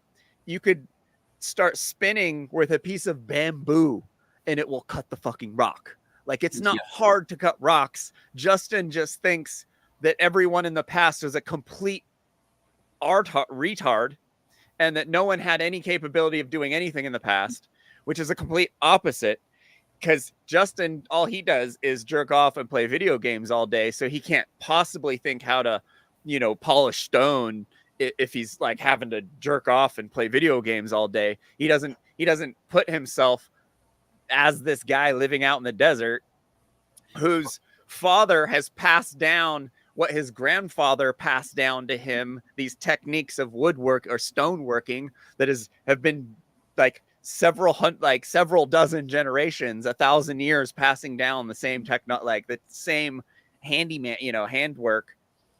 Like, you get good at stuff and you get so good that it looks unnatural or it looks superhuman, but it isn't superhuman. It's just elbow grease and ingenuity and passing down information, to your kids and shit like that. It's just Justin lives in New York and he has 12 brain cells to rub together and just doesn't understand how anyone could build anything without using electricity and technology and laser beams and fucking alien technology. Like, it's completely ridiculous and it's very mean to the people from the past. Not that matters, but it's like doing a very big disservice to these past civilizations who actually did this shit.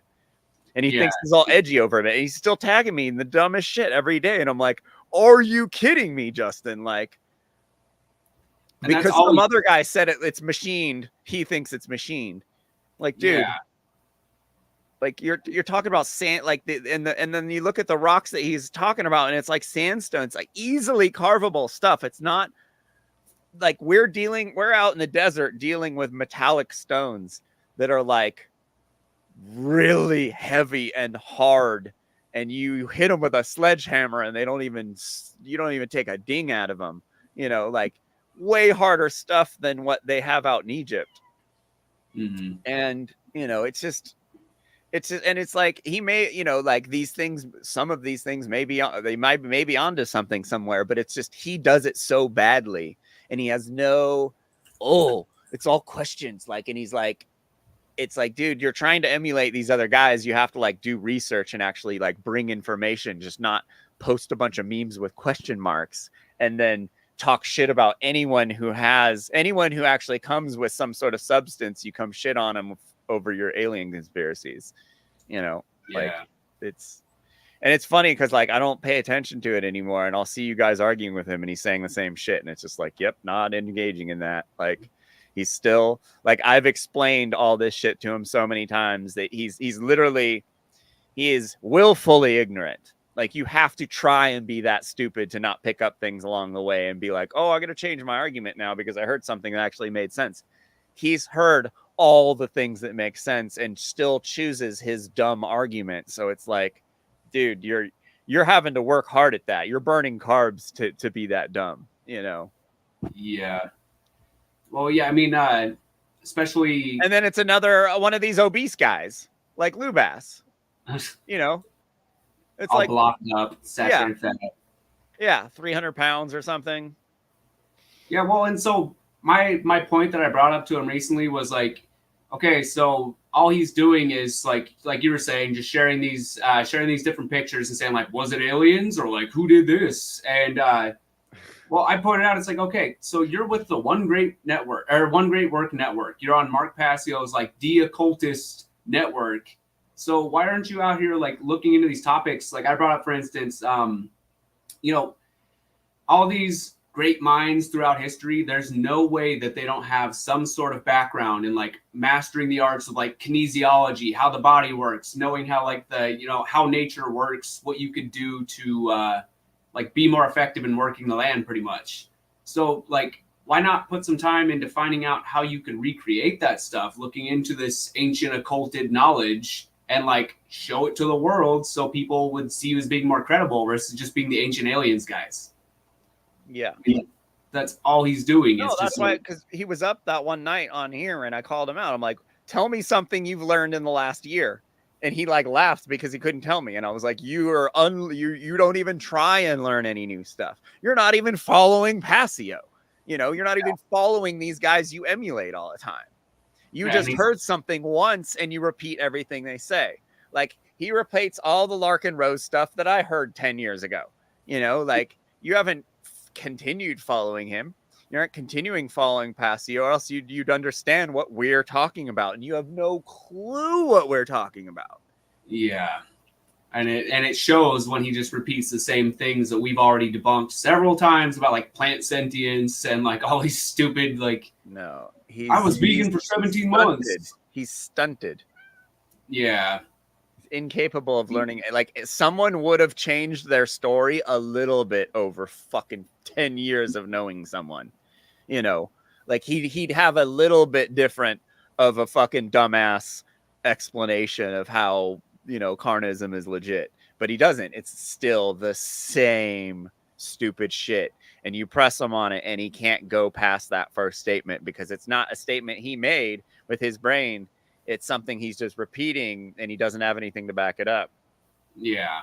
The plants make supersonic pain response sounds. Yes. That if you have a tool, they're sentient and they scream when you hurt them. Well, but I'm taking vegetables and fruit. That doesn't kill them. Oh, well, yeah. It still hurts them if you take it prematurely. How do you know? Yeah. Well, he has tools. He's heard about these special like tools. Lubass. He's got a science lab in his freaking barn, and he's doing science there. And he's unlocked all the codes to all the science that we haven't figured out yet. And he knows he's figured out that science is completely wrong about eating meat. Completely wrong. He's doing because he figured out in his science lab in his barn. He's doing high level carnist alchemy. Yeah, and he's like an elite athlete, and he breaks records every day. He goes and does the Olympics and smokes everyone. Yeah. Oh, grease lightning. All right, Sprinting dude. around. We did a lot of climbing around in the sun this last couple of days. I'm gonna All right. probably tap out. All right. Yeah, I was a little. I didn't even know we were podcasting today because for some Yeah, reason this was the least expected one. She was just all, "Oh, you got your podcast," and I was like, "Oh shit." Yeah, that's right. It I seems like didn't that's even what know. everyone else did too. And I think whenever I've waited too long to do the scheduling, it hardly shows the video to anyone. It's like I have to do it right after and have it be there the whole week. The algorithm really likes that, and I didn't do that today, and I think we're paying for it. It didn't show. It doesn't show it to as many people. Yeah, not everybody has that anticipation or like it floating around in their subscriptions bar or whatever. Yeah, and I have too many weird things going on this channel that the algorithm doesn't know where to put me, so it doesn't put me anywhere. So I just like get like pretty shitty numbers all the time, no matter what. Yeah.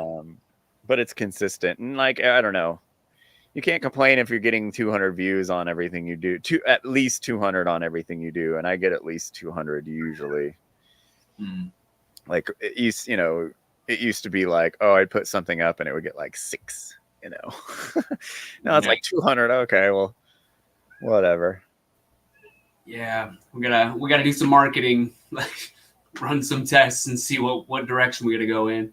Yeah. Hey, Joey's still here. Wait, who is he? Awesome Cameras is a buddy of mine from Hollywood days. I sold him my it wasn't a Westie, it was a transporter Volkswagen bus that I put a diesel in. He's got my van. I want that thing back. I wanted it back oh my god, that thing's worth like 10 grand now. I sold it to him for $1,500. It's like the coolest van ever.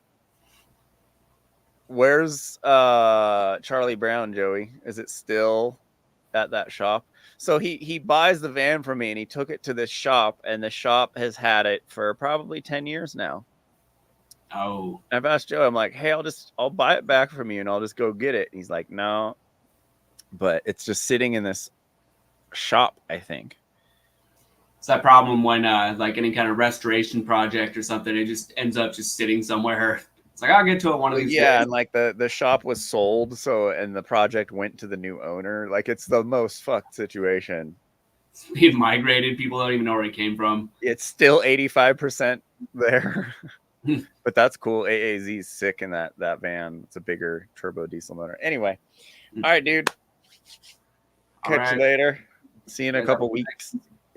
All right. Yes. Peace. Peace.